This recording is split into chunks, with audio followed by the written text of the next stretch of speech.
আসসালামু আলাইকুম স্যার, আমরা এখনই ক্লাসটা শুরু করছি স্যার। ধন্যবাদ সবাইকে।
হ্যালো এভরিওয়ান, আসসালামু আলাইকুম সবাইকে।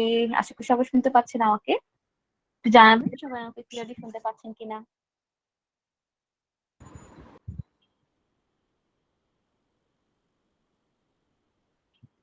আমাকে কি সবাই শুনতে পাচ্ছেন? Okay, thank you so much. So আজকে আমাদের প্র্যাকটিক্যাল অ্যাকাউন্টিং ফাইন্যান্সের ফার্স্ট ক্লাসটা শুরু হতে যাচ্ছে। আমরা আজকে ক্লাসে বিভিন্ন টপিকস ডিসকাস করব। তো সবার প্রথমে আমি আমার স্ক্রিনটা শেয়ার করে ফেলি। আজকের যে টপিক সেটা হচ্ছে আমাদের chart of account. So basically আমরা আসলে যেই পার্টিকুলার টপিকস গুলো ওরিয়েন্টেশন ক্লাসে আপনাদেরকে দেখিয়েছিলাম, প্রত্যেকটা টপিকস এর উপরই আমরা আস্তে আস্তে ডিসকাস করব পার ক্লাস অনুযায়ী। তো আমাদের প্রথম 8টা ক্লাস যেহেতু প্র্যাকটিক্যাল অ্যাকাউন্টস এন্ড ফাইন্যান্স, তো আমরা আজকে ফার্স্ট এর ক্লাসটাতে চার্ট অফ অ্যাকাউন্টস এবং বিজনেস অর্গানাইজেশন গুলো নিয়ে ডিসকাস করতে যাচ্ছি। সো ফার্স্ট অফ অল আমি স্ক্রিনটা শেয়ার করেছি, সবাই দেখতে পাচ্ছেন আশা করি। কারো এন্ড থেকে কোনো প্রবলেম হলে বা আমার যদি অডিওতে কোনো রকম প্রবলেম হয়, দেখা যায় যে আপনারা শুনতে পাচ্ছেন না, একটু আমাকে কাইন্ডলি মাইকে এসে জানাবেন। তখন সেই ক্ষেত্রে আমি আবারও দরকার হলে রিজয়েন করব। অনেক সময় দেখা যায় ইন্টারনেট ইস্যুর কারণে এটা হয়ে থাকে। আর যদি আপনার এন্ড থেকে শুধুমাত্র প্রবলেমটা হয়, তাহলে আমি বলবো যে আপনারা আরেকবার একটু রিজয়েন করবেন। দেখবেন যে প্রবলেমটা সলভ হয়ে গেছে। ওকে। আর কারো কোনো কোশ্চেন থাকলে ইন দ্য বিটুইন, যদি কারো কোনো কোশ্চেন থাকে অবশ্যই আপনারা হ্যান্ড রেজ করতে পারবেন। এখানে অপশনটা আছে, তো হ্যান্ড রেজ করার মাধ্যমে আপনারা জাস্ট পয়েন্ট করে রাখবেন। আমি মাঝে মাঝে পজ করে আপনাদের কাছ থেকে কোশ্চেন গুলো নিয়ে নিব। সো ওরিয়েন্টেশন ক্লাসে জাস্ট আমরা ডিসকাস করেছিলাম যে কি কি টপিকস নিয়ে করতে যাচ্ছি, তাই না? সো আজকে আমরা ফার্স্ট অফ অল আমাদের যেই অ্যাকাউন্টেন্ট হিসেবে যে আসলে ফাংশনস গুলো আমাদের রেগুলারলি করতে হয় বিভিন্ন অপারেশন দিয়ে, সেটা ফার্স্টে দেখে নেই যে আমরা যে কাজগুলো করব, তাহলে কাজের মধ্যে আসলে আমাদের মূল কাজগুলো কি কি। আমরা তো অনেকে বিভিন্ন রকম ট্রানজাকশন গুলো রেগুলারলি হচ্ছে, তো এই পার্টিকুলার কাজটা আমরা যেটা করি, এটা আমাদের প্রাইমারি কাজ।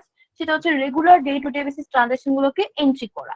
এবং এই এন্ট্রি করা ট্রানজাকশন গুলোর মধ্যে বিভিন্ন রকম ট্রানজাকশন থাকে। এখানে সেলস রিলেটেড ট্রানজাকশন থাকে, এখানে পারচেজ বা বিলস রিলেটেড ট্রানজাকশন থাকে, regular daily to daily basis যে এক্সপেন্সেস গুলো হয় সেগুলো থাকে। এছাড়া আপু আমি একটা কথা বলতাম।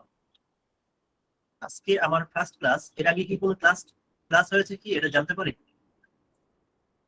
ইসরাফিল ভাইয়া, ওকে, হ্যাঁ। ইসরাফিল ভাইয়া, আমরা আসলে জাস্ট ছোট করে একটা ওরিয়েন্টেশন ক্লাস করেছিলাম, তো তো ওই রেকর্ডিং ফাইলটা আপনাদের সাথে শেয়ার করে দেওয়া হবে। তো আপনি যেহেতু আজকে ফার্স্ট জয়েন করেছেন, জাস্ট আমরা ওরিয়েন্টেশন ক্লাসে শেয়ার করেছিলাম যে আমাদের কতদিনের কোর্সটা হতে যাচ্ছে, কি কি টপিকস থাকতে যাচ্ছে ক্লাস ওয়াইজ, এই টুকটাক যে বিষয়গুলো প্রাথমিকভাবে থাকে সেই বিষয়গুলো। তো আমাদের আসলে ওরিয়েন্টেশন ক্লাসটাতে আমি যেগুলো ডিসকাস করেছি ছোট করে বলে দিই। আমরা প্রাথমিক পর্যায়ে আসলে আমাদের যে প্র্যাকটিক্যাল অ্যাকাউন্টস এর ক্লাসগুলো, এই প্র্যাকটিক্যাল অ্যাকাউন্টস এর ক্লাসগুলোতে আমরা মূলত অ্যাকাউন্টিং প্রসেস গুলো এবং পুরোপুরি কর্পোরেটের ক্ষেত্রে কিভাবে আপনি অ্যাকাউন্টিং টেকনিক্স গুলো প্রয়োগ করে কাজগুলো করবেন, সেই পুরো প্রসেসটা আমরা এই 8টা ক্লাসের মাধ্যমে আপনাদেরকে এক্সেল শিটের মাধ্যমে বিভিন্ন ক্ষেত্রে বিভিন্ন ভাবে প্রয়োগ করে দেখাবো। এছাড়া বিভিন্ন টেমপ্লেটস ক্রিয়েট করবো যে আপনারা অফিসিয়ালি এই কাজগুলো সফটওয়্যার ছাড়াই কিভাবে করতে পারেন। ঠিক আছে। এর পরের 8টা ক্লাস থাকবে ট্যালি ইআরপি নিয়ে। তো প্রত্যেকটা ক্লাসে আমাদের এরকম প্র্যাকটিক্যাল আপনাদের জিনিসগুলো দেখাবো এবং শেখাবো কিভাবে করবেন। আর এর পাশাপাশি আপনারাও শেখার পর বাসায় রেকর্ডেড ফাইলটা আমরা আপনাদের সাথে শেয়ার করবো পরবর্তীতে। আপনারা রেকর্ডেড ফাইল দেখে এবং আমরা যেই ডকুমেন্টস আপনার সাথে শেয়ার করব সবগুলো class wise documents, Excel sheet, PDF, PowerPoint, anything, any resources we will share with you, and আপনারা বাসায় প্র্যাকটিস করবেন।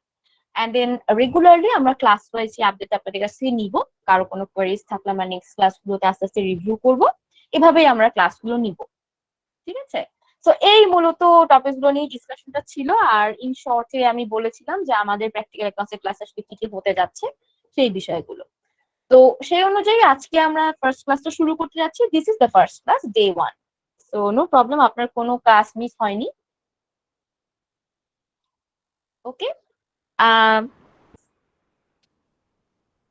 আর কারো কোনো কোশ্চেন আছে কি?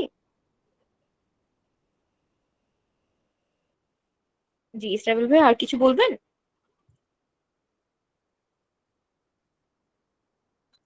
It's okay, carry on. Okay, ঠিক আছে। সো আমরা যেটা দেখছি যে অ্যাকাউন্টেন্ট হিসেবে কিন্তু আমাদের বেসিক কাইন্ডলি ফাংশনস গুলো আমরা কি থাকছে। আপনার সম্পর্কে একটু জানতে পারি? ও ম্যাম আবিদ আপনার ভাইয়া, প্রোফাইলটা যদি একটু বলতেন। জি আচ্ছা আচ্ছা, হ্যালো, ঠিক আছে। সো জি আবিদ ভাইয়া, শুনতে পাচ্ছি। ঠিক আছে, আমি বলছি আমি বর্তমানে লং টার্ম ধরে স্কিল জবস এর সাথে আছি। স্কিল জবস এর প্রতিটা ট্রেনিং সেশন যেগুলো হচ্ছে প্র্যাকটিক্যাল অ্যাকাউন্টিং ফাইন্যান্সের উপরে, আমি ফার্স্ট ব্যাচ থেকেই নিচ্ছি এবং টিল নাও আপনাদের হচ্ছে 19th ব্যাচ। তো আমাদের 18টা ব্যাচ শোনা কমপ্লিট যাচ্ছে হয়েছে। না। সবাই কি আমার কথা শুনতে পাচ্ছেন?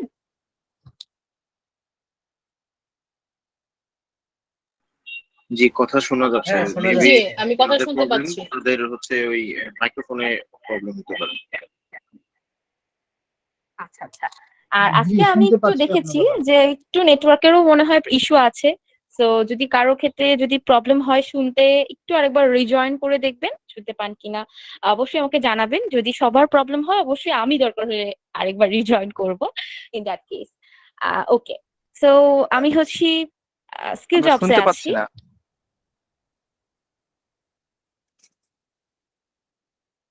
আবির ভাই শুনতে পাচ্ছেন না? অন্যরা সবাই কি শুনতে পাচ্ছেন? জি জি, শোনা যাচ্ছে। আচ্ছা, জি, ফিরোজ শুনতে ভাই পাচ্ছি। শুনতে জি, পাচ্ছেন? শুনতে পাচ্ছি। ওকে ওকে ওকে। তো ওকে, তো আবির ভাইয়া যেহেতু শুনতে পাচ্ছেন না, প্লিজ আমি ওনাকে একটু জাস্ট শর্ট একটু মেসেজ করে দেই যে একটু রিজয়েন। তো যদি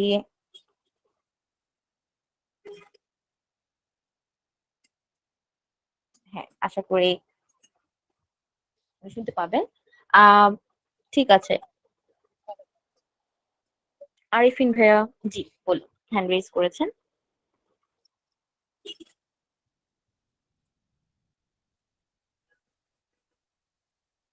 আরিফিন ভাইয়া চলে আসুন মাইকে, আপনার কোনো কোশ্চেন থাকলে করুন।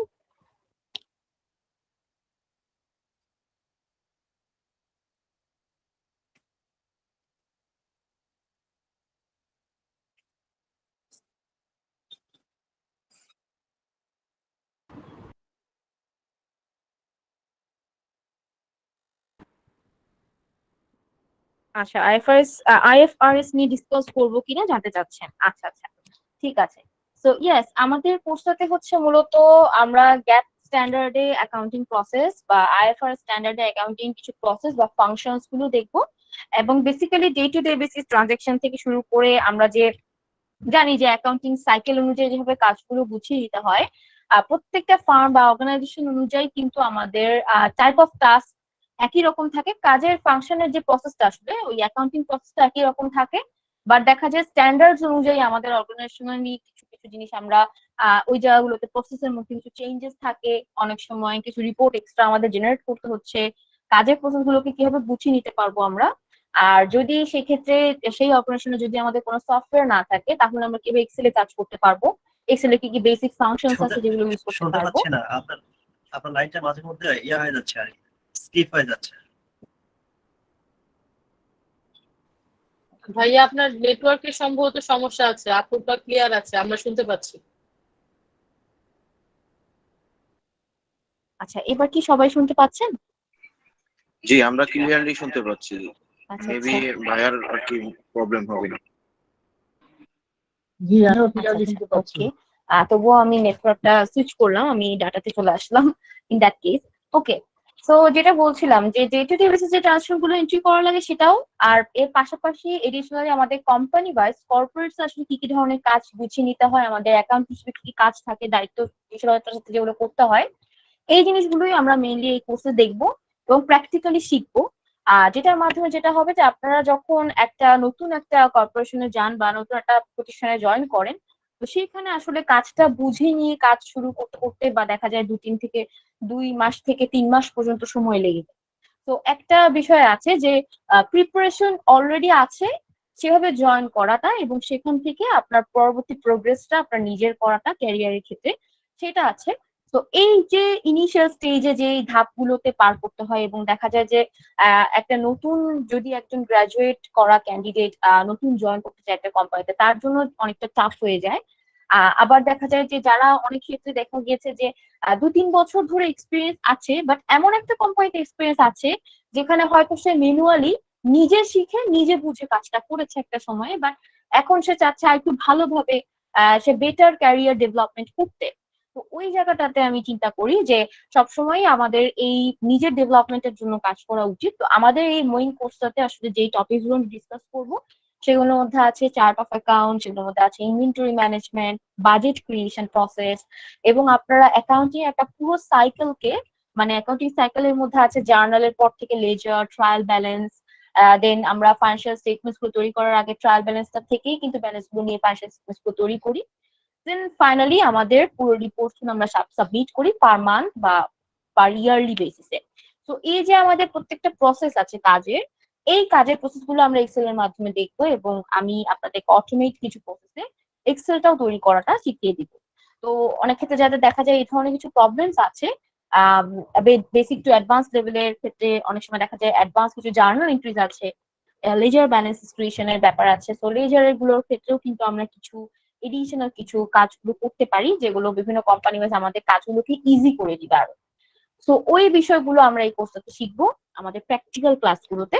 আর ট্যালির যে ক্লাসটা থাকবে, ট্যালির ক্লাসটাতে আমরা মূলত ট্যালি সফটওয়্যারের উপর সফটওয়্যার বেসড ক্লাসগুলো করব এবং অবশ্যই আমরা ওখানেও 4 ধরনের কোম্পানির ডাটা নিয়ে ডাইরেক্টলি সফটওয়্যারে ইনপুট করে প্র্যাকটিক্যালি সফটওয়্যারটা ইউজ করাটা শিখবো। তো এই যে কাজগুলো আছে mainly basic functions of an accountant, এটার মধ্যেই কিন্তু আমরা জানি যে অ্যাকাউন্টেন্ট হিসেবে কিন্তু আমাদের রেগুলারলি ডে টু বেসিসে যে আসলে আমাদের পারচেজ বা বিলস গুলো ক্রিয়েট করা লাগে, এছাড়া ট্যাক্স সাবমিটের কাজটা করতে হয়, স্যালারি শিট প্রিপেয়ার করতে হয়, and other than that inventory ম্যানেজমেন্টের ব্যাপারটাও আছে। এছাড়া রেগুলারলি আমরা যে শুধু অ্যাকাউন্টিং ডিপার্টমেন্টে কাজ করি তা কিন্তু না, আমাদের অ্যাকাউন্টিং ডিপার্টমেন্টের বাইরেও কিন্তু বিভিন্ন ম্যানেজমেন্ট বা ইন্টার ডিপার্টমেন্ট অথবা আউটসাইডারদের সাথে গুড কোরেসপন্ডেন্টলি কাজ করতে হয়। এছাড়া আমাদেরকে কোঅর্ডিনেট করে কাজ করতে হয়, বিভিন্ন রকম ইন্টারনাল অডিট, এক্সটার্নাল অডিট এগুলো করতে হয়। এছাড়া আমাদের দেখা যায় কোম্পানি রেজিস্ট্রেশন, রিনিউয়াল, এই কাজগুলো আমাদের অ্যাকাউন্টেন্টকে দেখতে হয়। তো আমাদের সিনিয়র ম্যানেজমেন্ট লেভেলে কিন্তু আমাদের অ্যাকাউন্টিং ডিপার্টমেন্টের কিন্তু সরাসরি কানেকশনটা থাকে এবং দেখা যায় যে ওই ম্যানেজমেন্ট ডিসিশন মেকিং এ আমাদের কিন্তু অনেক বড় একটা হাত থাকে। যদি আমরা সিঙ্গেল অ্যাকাউন্টেন্ট অফিসার হিসেবে একটা কোম্পানিতে থাকি, তাহলে সেখানে আমরাই কিন্তু মেইন পদবিতে থাকবো, যেখানে আমরা সরাসরি ম্যানেজমেন্ট ডিসিশন নিয়ে আমাদের প্রস্তাবগুলো রাখতে পারবো, আমাদের ডিসিশন গুলো দিতে পারবো যে আপনাদের আমাদের এই কোম্পানি এত মাসে এতগুলো পার্টিকুলার প্রোডাক্ট লাইনে এই ধরনের প্রফিট করেছে বা আমাদের প্রফিট মার্জিন এরকম যাচ্ছে, আমরা নেক্সট মান্থ গুলোতে কেমন করতে পারি। এই যে আমরা রেগুলার একটা আপডেট দেওয়া, রেগুলার ডিসিশন মেকিং করা, এই জায়গাটার জন্যই এই পজিশনটাতে আসলে এই আপডেটটা হওয়ার জন্যই মূলত আমরা দেখা যায় আমাদের অ্যাকাউন্টিং টেকনিক্স এবং অ্যাকাউন্টিং এর এই স্কিলটাকে একটু ভালো করার চেষ্টা করি অলওয়েজ। এন্ড এই যে অ্যাকাউন্টেন্ট হিসেবে যে কাজগুলো করব, তাহলে আমাদের কিছু স্কিল বা নলেজটা থাকা অবশ্যই জরুরি। মূলত আমাদের ফার্স্ট যেটা নলেজ থাকা জরুরি সেটা হচ্ছে অ্যাকাউন্টিং বেসিক্স সম্পর্কে জানা। সো অ্যাকাউন্টিং এন্ট্রিজ কি, জার্নালস কি, ভাউচার কি, লেজার কি, ডে বুক কিভাবে তৈরি করা যেতে পারে, বা আমরা ক্যাশ বুক মেইনটেনেন্স, ব্যাংক ব্যালেন্স মেইনটেনেন্স কিভাবে করতে পারি। এছাড়া আমাদের যে ট্রায়াল ব্যালেন্সটা আছে, লেজার জেনারেট করা আছে, এবং ইন্টারনালি আমরা যে ব্যালেন্স শিট এবং ইনকাম স্টেটমেন্ট তৈরি করি, এই বিষয়গুলো আমরা প্রাথমিকভাবে আসলে বেসিক যে জেনারেল নলেজটা থাকা লাগে সেটা অ্যাকাউন্টিং এর ক্ষেত্রে আমাদের প্রপারলি আছে কিনা। এটা আমাদের ফার্স্ট রিকোয়ারমেন্ট যে কোনো কোম্পানিতে অ্যাকাউন্টেন্ট হিসেবে অ্যাপ্লাই করতে গেলে। আদার দেন দ্যাট, যদি আপনাদের কোনো পার্টিকুলার একটা বা দুটো সফটওয়্যার ম্যানেজমেন্টের উপর বেটার নলেজ থাকে, মানে আপনি একটা সফটওয়্যার কিভাবে ইউজ করছেন, সফটওয়্যার কোম্পানির জন্য সেট আপ থেকে শুরু করে সফটওয়্যারের বিভিন্ন ফাংশনস আছে, ফিচার্স আছে, সেই বিষয়গুলো, তো তাহলে অবশ্যই ওই সফটওয়্যার ফিচার্স গুলোর মধ্যে অনেক সফটওয়্যার ফিচার্স এরকম আছে যে শুধুমাত্র ইনভয়েস এর বিল জেনারেট করা যাবে, আর মাসের শেষে গিয়ে just cash book and bank ব্যালেন্সটা জাস্ট এখানে ব্যাংক স্টেটমেন্ট গুলোকে রিকনসাইল করা যাবে, দ্যাটস ইট। আবার কিছু সফটওয়্যার আছে যেটার মধ্যে ইনভেন্টরিটা ম্যানেজ করা যায়, আবার কিছু সফটওয়্যার আছে যেখানে বাজেট তৈরি করা আছে, কিছু সফটওয়্যারে আছে 200 থেকে 300 পর্যন্ত রিপোর্ট তৈরি করা যেতে পারে। মানে এত ভিন্ন ভিন্ন ধরনের রিপোর্ট ফিল্টার জেনারেট করে বা বিভিন্ন টেকনিক্স আছে ওখানে। এই সফটওয়্যার গুলো, এই ম্যানেজ করার টেকনিক গুলো আপনি জানলেই ভালোভাবে যে কোনো কোম্পানিতে একটা বা দুটো সফটওয়্যার জেনে থাকলে আপনি ওখানে অ্যাপ্লাই করতে পারবেন। তো সেটা যেই সফটওয়্যারই হোক না, অনেক কোম্পানি এখন আছে যে বাইরের সফটওয়্যার ইউজ করে, বাংলাদেশের ট্যালির পাশাপাশি বিভিন্ন বাইরের সফটওয়্যার ইউজ করে। তো আপনি যদি ট্যালিটা ভালোভাবে শিখে ফেলেন, ট্যালিটার সেট আপের বিষয়টা, প্রত্যেকটা সফটওয়্যার সেট আপের বিষয়টা একটু ডিফারেন্ট, বাট সেটিংসটা করতে গেলে কিছু বেসিক নিয়ম কানুন আছে না, সেগুলো জানলেই আমরা অন্য কোনো নতুন সফটওয়্যারে গিয়ে খুব ইজিলি সেই এনভায়রনমেন্টে নিজেকে বিল্ড আপ করতে পারবো। আদার দেন দ্যাট, অবশ্যই আমাদের বাংলাদেশের ভ্যাট এন্ড ট্যাক্স এর যে রুলস এন্ড রেগুলেশনস গুলো আছে এগুলো সম্পর্কে আমাদের জানা থাকা লাগবে, এবং এটা যেহেতু গভর্নমেন্টের rules and regulations applied, so of course এই আপডেটেড রুলস এন্ড রেগুলেশন সম্পর্কে আমাদের আইডিয়া থাকতে হবে। আদার দেন দ্যাট, ব্যাংকের যে ট্রানজাকশন সিস্টেমটা, সেখানে আমরা কি কি ধরনের ট্রানজাকশন ব্যাংকের সাথে করে থাকি, যেমন ডিপোজিট করা, চেক পেমেন্ট করা, টিটি পেমেন্ট গুলো করা, এছাড়া এলসি বা লেটার অফ ক্রেডিট ওপেন করা এবং পেমেন্ট করা, ব্যাংক স্টেটমেন্ট গুলোকে কালেক্ট করা এবং মান্থলি আমরা রিকনসাইল করি ব্যাংক স্টেটমেন্ট গুলোকে। তো এই যে প্রসেস গুলো করে থাকি বা কাজের প্রসেস, এটা কিভাবে আমরা করতে পারি বা বেটার ওয়েতে আমরা কিভাবে ব্যাংকের সাথে ট্রান্সফার করতে পারি এবং রেগুলারলি ডাটা গুলোকে রেকর্ড করে রাখতে পারি, সেটার বিষয়টা। এছাড়া রেগুলার আমাদের মান্থলি ফাইন্যান্সিয়াল রিপোর্ট প্রসেস করতে হয়, যেমন বিভিন্ন ফাইন্যান্সিয়াল রিপোর্টের মধ্যে মূলত আমরা তৈরি করি income statement, balance sheet and cash flow statement. Other than that, কিছু কিছু ম্যানেজমেন্ট রিপোর্ট আছে যেগুলোর মধ্যে আমরা আসলে মাল্টিপল রিপোর্ট একসাথে জেনারেট করি। অনেক সময় দেখা যায় আমাদের বাজেট রিপোর্টটা তৈরি করতে হয়। আদার দেন দ্যাট, বিভিন্ন ম্যানেজমেন্ট রিপোর্টের মধ্যে আছে ফিক্সড অ্যাসেট রিপোর্ট, ইনভেন্টরি ম্যানেজমেন্টের ক্ষেত্রে রিপোর্ট আছে আলাদা, এরকম কিছু কিছু রিপোর্ট আছে যেগুলো ম্যানেজমেন্ট রিকোয়ারমেন্ট অনুযায়ী তৈরি করা লাগে বিভিন্ন পার্সপেক্টিভ থেকে এক একটা কোম্পানিতে। তো এই যে বিভিন্ন ফাইন্যান্সিয়াল রিপোর্ট আমরা তৈরি করছি, এই রিপোর্ট গুলো তৈরি করারও বেসিক প্রসেসটা আমাদের জানা থাকা লাগবে। তো এই যে এগুলোই হচ্ছে আমাদের মোটামুটি সব প্রাইমারি রিকোয়ারমেন্ট যেটা একজন অ্যাকাউন্টেন্ট হিসেবে আপনার থাকতে হবে। আর যদি আপনি মনে করেন যে আপনার কোনো না কোনো জায়গাতে কিছুটা কনফিউশন আছে বা কিছুটা গ্যাপ আছে, সেই জায়গাটাতে ডেভেলপমেন্ট করার জন্যই আপনাকে রেগুলারলি নিজের থেকে প্র্যাকটিসটা করা, নিজে থেকে লার্নিংটা করা, এটা করে যেতে হবে। তো আমরা এই কোর্সে যেটা করব, এই কোর্সে কিন্তু এই প্র্যাকটিক্যাল যে বিষয়গুলো আছে এগুলো ভালো করে আমরা শিখবো, যার মাধ্যমে আমরা ইজিলি প্রয়োগ করার বিষয়টাও দেখতে পাবো। এন্ড সেকেন্ডারি কিছু requirement as a person or as a accountant হিসেবে কোম্পানির এখানে এই পজিশনটা এতটা ইম্পর্টেন্ট, এখানে কিছুটা আপনার পজিটিভ লার্নিং অ্যাটিটিউড থাকাটা মাস্ট। তো যে কোনো পার্সন যারা নতুন একটা কোম্পানি জয়েন করছে, তারা যদি পজিটিভলি লার্নিং অ্যাটিটিউড তাদের যদি না থাকে, তাহলে দেখা যায় সেই পার্টিকুলার কোম্পানি বিভিন্ন রকম ডিসিশন মেকিং এর ক্ষেত্রে সে কন্ট্রিবিউট করতে পারবে না। কিছু সময় দেখা যায় নতুন একটা সফটওয়্যার তারা অ্যাড করতে চাচ্ছে বা সফটওয়্যার ইউজ করতে চাচ্ছে অ্যাকাউন্টিং টেকনিক্স গুলোর জন্য বা কাজের জন্য। তো আপনি যদি পজিটিভ লার্নিং অ্যাটিটিউড আপনার না থাকে, তাহলে অবশ্যই সেই সফটওয়্যারটা ফার্স্ট আপনি শিখতে পারবেন না। তো এই বিষয়গুলো থাকে। আবার বিভিন্ন টেকনিক্স আছে, বিভিন্ন ম্যানেজমেন্টের ডিসিশন থাকে যেগুলোর ক্ষেত্রে আপনি আপনার ইচ্ছা না থাকলেও সেই কাজগুলোকে গুছিয়ে নিয়ে তাদের জন্য করতে হয়। এই ধরনের পজিটিভ কিছু লার্নিং অ্যাটিটিউড আমাদের থাকতে হবে। এছাড়া update with recent development. So of course আপনি জানেন যে সাপোজ যেই সফটওয়্যারটা আপনি ইউজ করছেন কোম্পানি ওয়াইজ, ট্যালিতে সাপোজ আপনি শিখলেন এবং কোম্পানি ওয়াইজ ইউজ করা শুরু করলেন এবং একটা ফাংশন আপনি একরকম শিখেছেন, ট্যালির সবগুলো ফাংশন একই আছে, বাস একটা বা দুটো ফাংশন নতুন অ্যাড হয়েছে নতুন। তো অফকোর্স আপনি যেহেতু ট্যালি লং টাইম ইউজ করছেন, আপনি জানেন যে কোন কোন ফাংশন নতুন অ্যাড হয়েছে। তো আপনার ইন্টারেস্টটা থাকবে এভাবে যে নতুন যে ফাংশন গুলো অ্যাড হলো এটার কাজটা আসলে কি, এটার পারপাসটা কি, এন্ড আমরা কি আমাদের কোম্পানিতে এই পার্টিকুলার ফাংশন গুলো কাজ করাতে পারি কিনা। তো এই যে নতুন ডেভেলপমেন্ট আসছে বা নতুন রিসেন্ট যে টেকনিক্স গুলো আসছে এগুলো অ্যাপ্লাই করার প্রসেসটা জানা থাকা লাগবে। সামটাইমস এটা চেষ্টা করতে হবে যে নিজেকে আপডেট করে এখানে অ্যাপ্লাই করতে। এছাড়া এক্সেলের যে ভ্যারিয়েশনস অ্যান্ড এক্সেলের যে অনেক রকমের প্রসেস আছে, এক্সেলের বিভিন্ন ফাংশনস আছে যেগুলোকে আমরা ফর্মুলা এবং ফাংশনস বলি। তো এই ফাংশনস গুলো এবং ফর্মুলা গুলোকে অ্যাপ্লাই করে আমরা এক্সেলটাকে অনেকটা অটোমেট করতে পারি। সো লং টার্ম ইউজের জন্য আপনি যদি একটা টেমপ্লেট বা অটোমেটিক প্রসেস একটা এক্সেল তৈরি করে রাখেন, এক্সেল শিট, সেটাকে আপনি কপি করে করে প্রত্যেক মান্থে কিন্তু ইউজ করতে পারবেন। জাস্ট ওখানে অল্প কিছু ডাটা হয়তো রেগুলার শুধু মান্থলি ইউজ করার জন্য মুছে ফেলতে হয় এবং নতুন ডেটা রাখা শুরু করতে হয়। তাহলে যেটা হয় এক্সেলটা আপডেট হয়ে যায় এন্ড অটোমেটিক মান্থের শেষে এসে রেজাল্ট দেখাবে। তো এভাবে যদি আমরা এক্সেলটা তৈরি করতে পারি এবং প্রপার ফাংশন অ্যাপ্লাই করতে পারি, যে এক্সেলটা যেরকম ফাংশন প্রয়োজন, তো অফকোর্স আমাদের এই জায়গাটাতেও বেটার আমাদের আইডিয়া হয়ে যাবে। এছাড়া সবাই আমরা যারা আছি এখন তো আমরা ইন্টারনেটের যুগে বাস করছি, বলতে গেলে সবকিছুই অনলাইনে।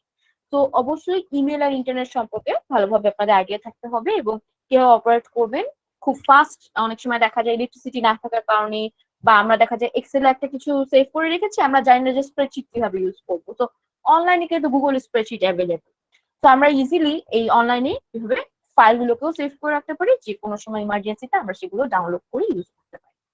এছাড়া কমিউনিকেশন এন্ড করেসপন্ডেন্স স্কিলটাও থাকা জরুরি, যেহেতু ইন্টার ডিপার্টমেন্ট এবং outside of our company we are going to go for share holders এবং ডিফারেন্ট টাইপের ইনভেস্টর সাথে যাদের সাথে আমাদের কমিউনিকেট করতে হয়। সো অফকোর্স আমরা তাদের সাথেও কমিউনিকেটিভ থাকবো। তো এগুলো হচ্ছে মেইনলি আমাদের বেসিক নলেজ এবং skills as a financial accountant or managerial accountant. আপনারা জানেন অ্যাকাউন্টিং এর দুটা পার্ট আছে, একটা হচ্ছে ফাইন্যান্সিয়াল আর একটা হচ্ছে ম্যানেজারিয়াল।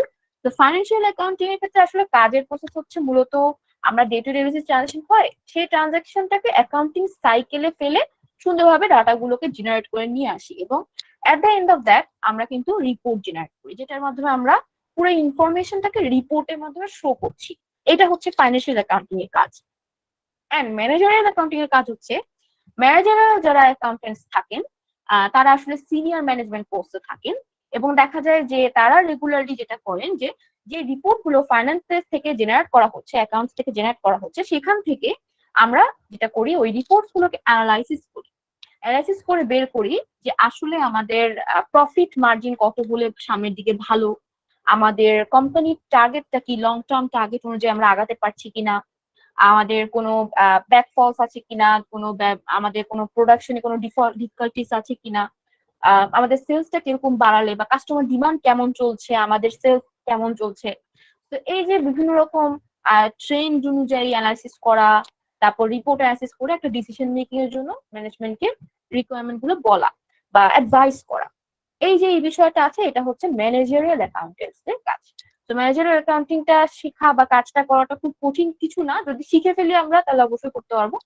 তো আমাদের এই কোর্সটাতে আমরা মূলত ফাইন্যান্সিয়াল অ্যাকাউন্টিং নিয়েই কাজগুলো করবো। এছাড়া আমি আরেকটা ক্লাস শুধুমাত্র রেখেছি শেষের দিকে, যেখানে আমি আপনাদের ম্যানেজারিয়াল অ্যাকাউন্টিং সম্পর্কেও আপনাদের যে যে অ্যানালাইসিস গুলো রিপোর্টসে করা লাগে এবং আপনাদের জানা থাকা প্রয়োজন, কারণ আপনি যদি সোলো অ্যাকাউন্টেন্ট হন একটা কোম্পানি, অনেক সময় আমাদের বাংলাদেশে দেখা যায় যে একজনকে দিয়ে সব কাজ করানো হয়। তো দেখা যায় যে ছোট থেকে মিডিয়াম সাইজ কোম্পানিগুলো একজন অ্যাকাউন্টেন্টই হায়ার করেন এবং তাকে দিয়ে সব কাজ করান।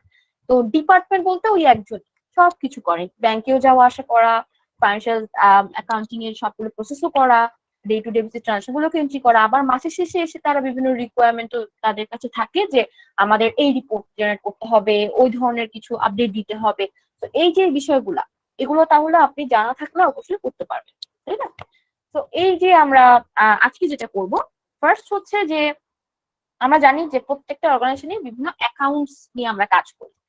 অ্যাকাউন্টিং এর মূলটাই হচ্ছে যে আমরা জার্নাল বা জাবেদা তৈরি করি এবং একটা অ্যাকাউন্টকে ডেবিট করি আর একটা অ্যাকাউন্টকে ক্রেডিট করি, তাই না? তো আমাদের যে চার্ট অফ অ্যাকাউন্টস আছে, চার্ট অফ অ্যাকাউন্টসটা বলতে আসলে বোঝাচ্ছে যে লিস্ট অফ অ্যাকাউন্টস। তো আমরা আজকে সেই লিস্ট অফ অ্যাকাউন্টস তৈরি করার প্রসেস দেখবো এবং যেহেতু বাংলাদেশে বিভিন্ন ধরনের কোম্পানি আছে, তো কোম্পানি গুলা অনুযায়ী কোম্পানি ভেদে কিন্তু আসলে আমাদের চার্ট অফ অ্যাকাউন্টস এর প্রণালীটা চেঞ্জ হয়ে যাবে। তো চার্ট অফ অ্যাকাউন্টস এ কিছু অ্যাকাউন্টস থাকবে বাই ডিফল্ট, মানে যেমন cash and cash equivalent is by default for every company, সব কোম্পানিতেই থাকবে। তারপর পেটি ক্যাশ সব কোম্পানিতেই থাকতে পারে, পেটি ক্যাশেরই আরেকটা নাম বললাম cash and cash equivalent. And other than that বিভিন্ন রকম ব্যাংক অ্যাকাউন্টস, তো এগুলো সব কোম্পানিতে কম বেশি, কোনো কোনো কোম্পানিতে বিভিন্ন ব্যাংক অনুযায়ী তাদের কোম্পানি অনুযায়ী থাকবে। এছাড়া বিভিন্ন ধরনের ফিক্সড অ্যাসেট যেমন প্রপার্টি, প্ল্যান্ট, ইকুইপমেন্ট, কোম্পানির জন্য ফার্নিচার এন্ড ফিক্সচার্স, কোম্পানির জন্য office equipment, computer equipment, these are all type of fixed assets which is necessary, এবং সব ধরনের কোম্পানিতেই এটা অ্যাভেলেবল, এই ধরনের ফিক্সড অ্যাসেট গুলো আছে। এছাড়া হচ্ছে বিভিন্ন ধরনের লায়াবিলিটিস, যেমন লায়াবিলিটিস আর কারেন্ট অ্যাসেটের মধ্যে যদি দেখি আমরা, বিভিন্ন লায়াবিলিটিস এর মধ্যে আছে কারেন্ট লায়াবিলিটির মধ্যে আছে অ্যাকাউন্টস পেয়েবল, আর কারেন্ট অ্যাসেটের মধ্যে আছে account receivable. So accounts payable and receivable is a common account for every type of organisation. So আজকে আমরা দেখবো যে বিভিন্ন কি কি ধরনের অর্গানাইজেশন আছে, আর তাদের জন্য যদি অ্যাকাউন্ট তৈরি করতে যাই তাহলে সেই অ্যাকাউন্টিং এর ক্ষেত্রে আসলে আমাদের চার্টটা কিভাবে তৈরি করতে হবে সেই বিষয়টা। তো এই মুহূর্তে কার কি কোনো কোশ্চেন আছে? আপনারা আশা করি এখন ক্লিয়ারলি আমাকে শুনতে পাচ্ছেন। ঠিক আছে, হ্যাঁ, আমার আমার একটা কোশ্চেন আছে। জি জি বলুন। আচ্ছা, না এখন আমরা ক্লিয়ারলি শুনতে পাচ্ছি, মাঝখানে প্রথম দিকে একটু ডিস্টার্ব ছিল আর কি। হ্যাঁ, আচ্ছা, আমরা কি বাজেট রিলেটেড কোনো কিছু শিখবো? অবশ্যই আমি বাজেটের জন্য একটা ক্লাসই রেখেছি, যেখানে বাজেটের সবগুলো মেথড আপনারা শিখে ফেলবেন। অফকোর্স নেক্সট ক্লাস থেকে বাজেট দেখবো আমরা। তো আজকে আমরা শুধু 4টা সেকন্ড দেখবো, আর নেক্সট ক্লাসে আছে বাজেট। জি, আচ্ছা, ঠিক আছে, থ্যাংক ইউ। ওকে। সো আমি জানি এটা বাজেটটা অনেক ক্রুশিয়াল একটা কোম্পানির জন্য। সো অফকোর্স ওই বাজেটের টেকনিক্স আছে বিভিন্ন রকম, এবং কোন কোম্পানির জন্য কোনটা সুইটেবল সেটা আমরা ক্লাসে নিজেরাই তৈরি করে দেব। ওকে, সো আরো কারো কোনো কোশ্চেন থাকলে আমি আস্তে আস্তে পরবর্তীতে আবারও নিব। এবার চলে আসি যে বিভিন্ন ধরনের অর্গানাইজেশনের মধ্যে আমাদের বাংলাদেশে আসলে কি কি ধরনের অর্গানাইজেশন আছে। আমরা তো বিভিন্ন ভাবে ভাগ করতে পারি। তো অর্গানাইজেশন গুলোকে যদি আমরা জাস্ট বেসিস অফ ফাংশন অনুযায়ী যদি ভাগ করি, যে অর্গানাইজেশনে ফাংশন কি, তাদের কাজের প্রসেস, সেই অনুযায়ী যদি ভাগ করতে চাই তাহলে 2 রকম আছে। একটা হচ্ছে প্রফিট ওরিয়েন্টেড অর্গানাইজেশন, যারা হচ্ছে service based company, trading business এবং ম্যানুফ্যাকচারিং বিজনেস তারা।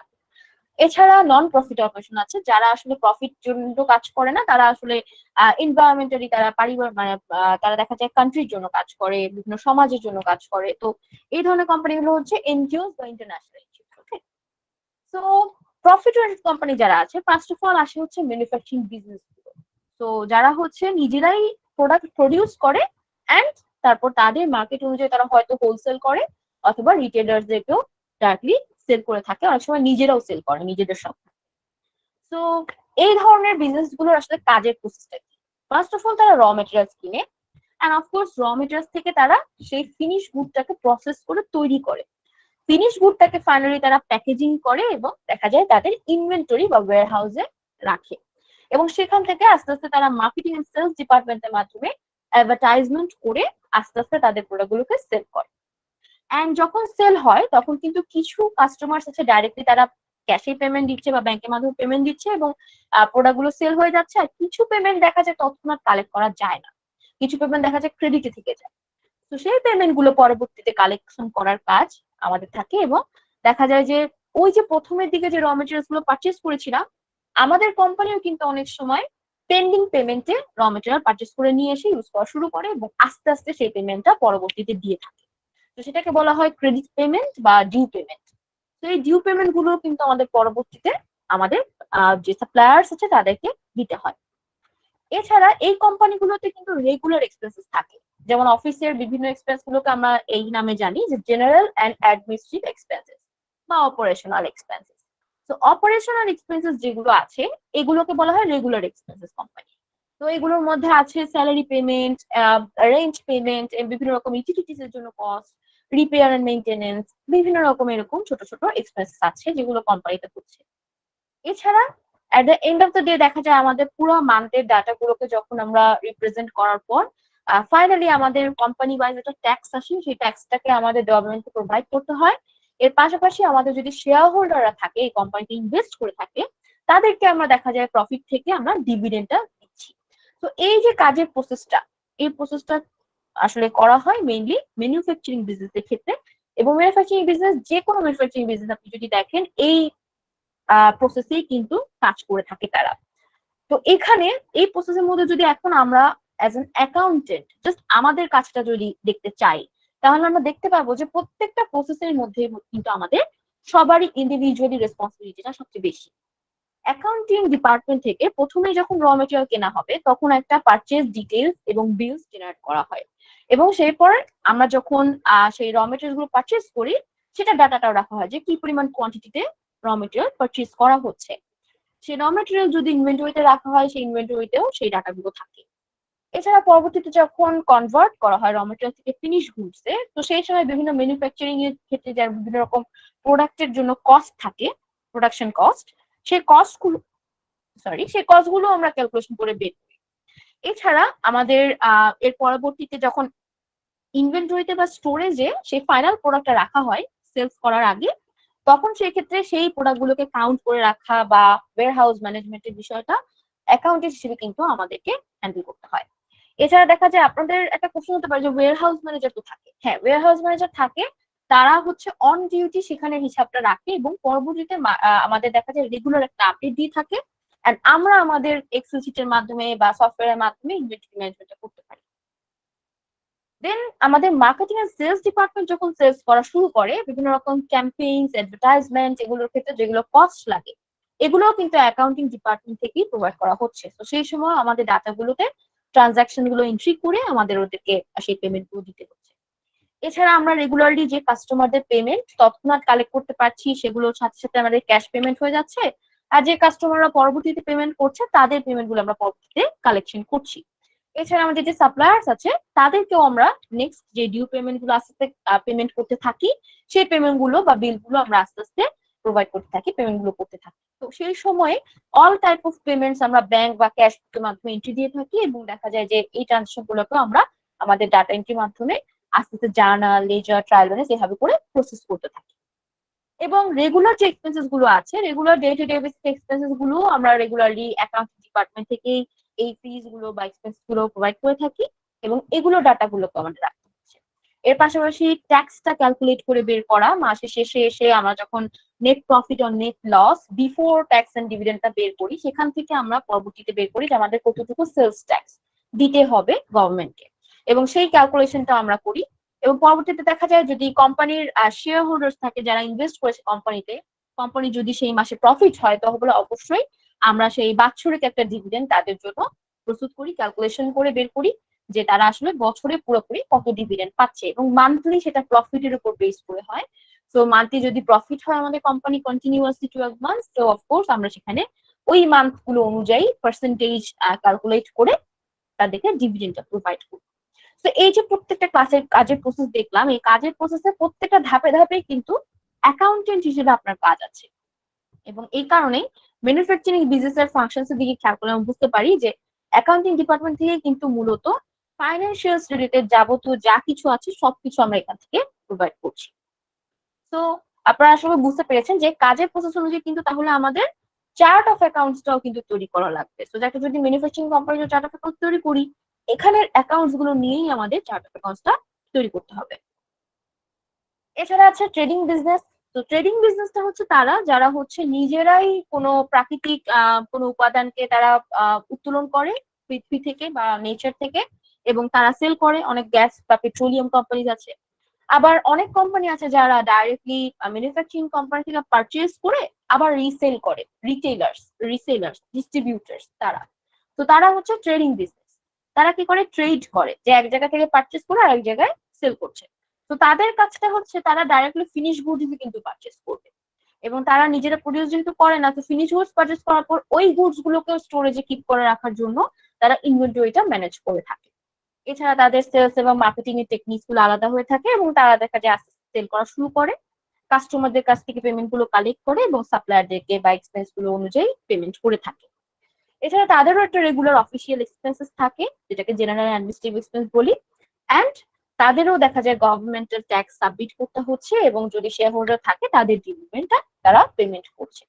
তো এই কাজের মধ্যেও যদি আমরা দেখতে পাই, পুরো প্রসেসেই কিন্তু প্রত্যেকটা ধাপে ধাপে অ্যাকাউন্টেন্ট হিসেবে আমাদের কাজ আছে। যখন আমরা প্রথম কিনি ফিনিশ গুডস, তখন থেকে শুরু করে একেবারে শেষ পর্যন্ত রিপোর্ট ক্রিয়েশন করার পরও আমাদের এই টাস্কগুলো কমপ্লিট করতে হয়। তো এইখানে যে কাজের প্রসেস, তাহলে সেটা অনুযায়ী আমাদের বিভিন্ন রিটেল বা ডিস্ট্রিবিউটার্সদের যেগুলো বিজনেস আছে, কোম্পানিজ আছে, তাদের জন্য চার্ট অফ অ্যাকাউন্টস আমরা তৈরি করতে পারবো। এবার নেক্সট হচ্ছে সার্ভিস বিজনেস। তো এখানে দু রকম সার্ভিস দেখতে পাচ্ছি, একটা হচ্ছে টেলিকমিউনিকেশন সার্ভিসেস ওরিয়েন্টেড বিজনেস, আর আরেকটা হচ্ছে হোটেল ম্যানেজমেন্ট। তো এই ধরনের সার্ভিস গুলোর জন্য মূলত যেটা হয় যে প্রাথমিকভাবে তারা কিন্তু সার্ভিসটাকে ক্রিয়েট করে। তো সার্ভিসটাকে ক্রিয়েট করে এবং সার্ভিসের মধ্যে আসলে কি পরিমাণ সার্ভিস অনুযায়ী কস্ট হতে যাচ্ছে সেটার একটা ক্যালকুলেশন করা। সার্ভিস ক্রিয়েশনের সময় আমাদের অ্যাকাউন্ট হিসেবে কাজ থাকে যে এই সার্ভিসটা কতটা প্রফিটেবল, অন্যান্য কম্পিটিটরের তুলনায় আমরা এই সার্ভিসে কি কি আরো প্রোভাইড করতে পারি, কস্ট কেমন আসতে পারে। তো এই বিষয়গুলোকে ক্যালকুলেট করে সেই বাজেটটা রিপ্রেজেন্ট করা। আদার দেন দ্যাট আমাদের যখন সার্ভিসটা প্রোভাইড করা শুরু হয় তখন কিন্তু আমাদের বিভিন্ন অ্যাডভার্টাইজমেন্টের মাধ্যমে পেমেন্টস গুলো করতে হয়। তো এখানেও কিন্তু আমাদের অ্যাকাউন্টেন্টের কাজ আছে। এছাড়া পরবর্তীতে যখন কাস্টমারদের কাছে সার্ভিসটা প্রোভাইড করা হয় সেই কাস্টমারদের সেলস পেমেন্টস গুলো আমরা কালেক্ট করি এবং আমাদের যে এক্সপেন্সেস গুলো হচ্ছে রেগুলারলি সেই এক্সপেন্স গুলো অনুযায়ী যদি কোনো পেমেন্টস বা পার্টিস থাকে তাদের পেমেন্ট করছি। এছাড়া রেগুলার আমাদের যে এক্সপেন্স গুলো হচ্ছে কোম্পানি ওয়াইজ, তো সার্ভিস ওরিয়েন্টেড যেসব বিজনেস আছে তাদেরও রেগুলার বিভিন্ন এক্সপেন্স আছে, যেমন মিলস এন্ড এন্টারটেইনমেন্ট কস্ট, দেন তাদেরও এমপ্লয়ীদের জন্য স্যালারি আছে, তাদেরও রিপেয়ারমেন্ট কস্ট গুলো আছে, এরকম বিভিন্ন রকম জেনারেল অ্যাডমিনিস্ট্রেটিভ এক্সপেন্সেস আছে। এছাড়া এই কোম্পানিগুলোতেও আমরা দেখা যায় যে রেগুলারলি ট্যাক্স পেমেন্ট করি গভর্নমেন্টকে এবং শেয়ার হোল্ডার থাকে তাদেরকেও আমরা ডিভিডেন্ড দিচ্ছি। তো সার্ভিস ওরিয়েন্টেড কোম্পানিগুলোর ক্ষেত্রেও কিন্তু আমরা এই কাজের প্রসেসে কাজ করি। যে কোনো সার্ভিস ওরিয়েন্টেড কোম্পানিকে নিবেন তাহলে সেক্ষেত্রে পুরো কাজের যে বেসিক প্রসেসটা ওটা বুঝে যাবে এবং ইজিলি আমরা বুঝতে পারবো যে এটা কি একটা সার্ভিস বেসড কোম্পানি নাকি এটা ট্রেডিং নাকি ম্যানুফ্যাকচারিং। এভাবে করে আমরা বিজনেস প্রসেস ওয়াইজ আলাদা করতে গেলে আমরা কিন্তু অ্যাকাউন্টেন্ট হিসেবে আমাদের কাজের যেই ধাপে ধাপে কাজটা করতে হয় সেটা বুঝতে পারবো। তো দেন আছে আমাদের নন প্রফিট কর্পোরেশন। তো নন প্রফিট অর্গানাইজেশন যারা আছে যেমন ইউনিসেফ, সেভ দ্য চিলড্রেন, সেরকম ইন্টারন্যাশনাল এবং গভর্নমেন্টাল মানে লোকাল বিভিন্ন নন প্রফিট অর্গানাইজেশন আছে। তাদের মেইন কাজটা হচ্ছে তারা প্রাথমিকভাবে আসলে প্রজেক্ট গুলোকে ডেভেলপ করে। তারা আসলে সমাজের জন্য বা বিভিন্ন অর্গানাইজেশন অনুযায়ী তারা আসলে যে প্রজেক্ট গুলো করতে যাচ্ছে, বিভিন্ন গভর্নমেন্টের প্রজেক্ট থাকে, তো এগুলোকে ক্ষেত্রে তারা যেটা করে প্রাথমিকভাবে প্রজেক্টটা ডেভেলপ করে যে প্রজেক্টটা আসলে কোথায় হতে যাচ্ছে, কি কি রিসোর্সেস ইউজ করে হতে যাচ্ছে, কত টাকা খরচ হতে যাচ্ছে, কি পরিমাণ কস্ট হতে যাচ্ছে প্রজেক্টে। তো এই যে কস্টের বিষয়টা আসে যখন বা ইনভেস্টরদের কত টাকা পেমেন্ট করতে হবে এই বিষয়টা যখন আসে, এই ক্যালকুলেশনস এর কাজটা কিন্তু অ্যাকাউন্টেন্ট করে। এবং আপনারা জানেন যে নন প্রফিট অর্গানাইজেশন কিন্তু এখন অ্যাকাউন্টেন্ট রাখছে আলাদা করে। আগে একটা সময় ছিল, প্রায় 10 থেকে 12 বছর আগে একটা সময় ছিল যখন তারা অ্যাকাউন্টেন্টের প্রয়োজনীয়তা ফিল করে নাই। তখন তারা দেখা যেত নিজেরাই কিন্তু যারা প্রজেক্ট ডেভেলপ করতো তারাই দেখা যেত যে প্রজেক্টের এক্সপেন্সেস গুলোকে আলাদা করে নিয়ে সেটার রেকর্ডটা রাখতো। বাট এখন অনেকটাই এইটা একটা আলাদা পজিশন ক্রিয়েট হয়ে গেছে যে অ্যাকাউন্টিং এর একটা আলাদা ডিপার্টমেন্টই থাকবে। তো এখানেও আমাদের অ্যাকাউন্টেন্ট হিসেবে কাজ আছে। যেমন আমরা যখন ডোনারের কাছ থেকে ফান্ডটা কালেক্ট করব, মানে ইনভেস্টর যে আছে সেটা হতে পারে গভর্নমেন্ট, সেটা হতে পারে প্রাইভেট কোনো কোম্পানি, তো অফকোর্স আমরা সেই ডোনারের কাছ থেকে ফান্ডটা কালেক্ট করব এবং সেখান থেকে পরবর্তীতে আমাদের যখন প্রজেক্টটা এক্সিকিউট করা শুরু হবে তখন প্রজেক্টের বিভিন্ন ছোট ছোট এক্সপেন্সেস আসবে। যেমন প্রজেক্টের যেসব ম্যানেজার্স আছে, যেসব যারা কাজ করছে প্রজেক্টটাতে, তাদের হয়তো মিল কস্ট আছে। তারা কোনো প্রোডাক্ট সাপোজ আশেপাশে স্টোরেজ করেছে যেখানে তাদের প্রজেক্ট এক্সিকিউট করা হচ্ছে, তো ওখানে যদি স্টোরেজ কস্ট থাকে সেটা নিতে হবে। তো এরকম ছোট ছোট বিভিন্ন রকম এক্সপেন্সেস থাকে প্রজেক্টের মধ্যে যখন প্রজেক্টটা এক্সিকিউট করা হয় তখন। এছাড়া নন প্রফিট অর্গানাইজেশনও কিন্তু আলাদা করে অফিস আছে এবং সেই লোকেশনে দেখা যায় তারা অফিসিয়াল বিভিন্ন এক্সপেন্সেস তাদের হয়ে থাকে। সো রেগুলার যেগুলো অফিসিয়াল এক্সপেন্স বা জেনারেল অ্যাডমিনিস্ট্রেটিভ এক্সপেন্স এগুলো নন প্রফিট অর্গানাইজেশনেও আছে।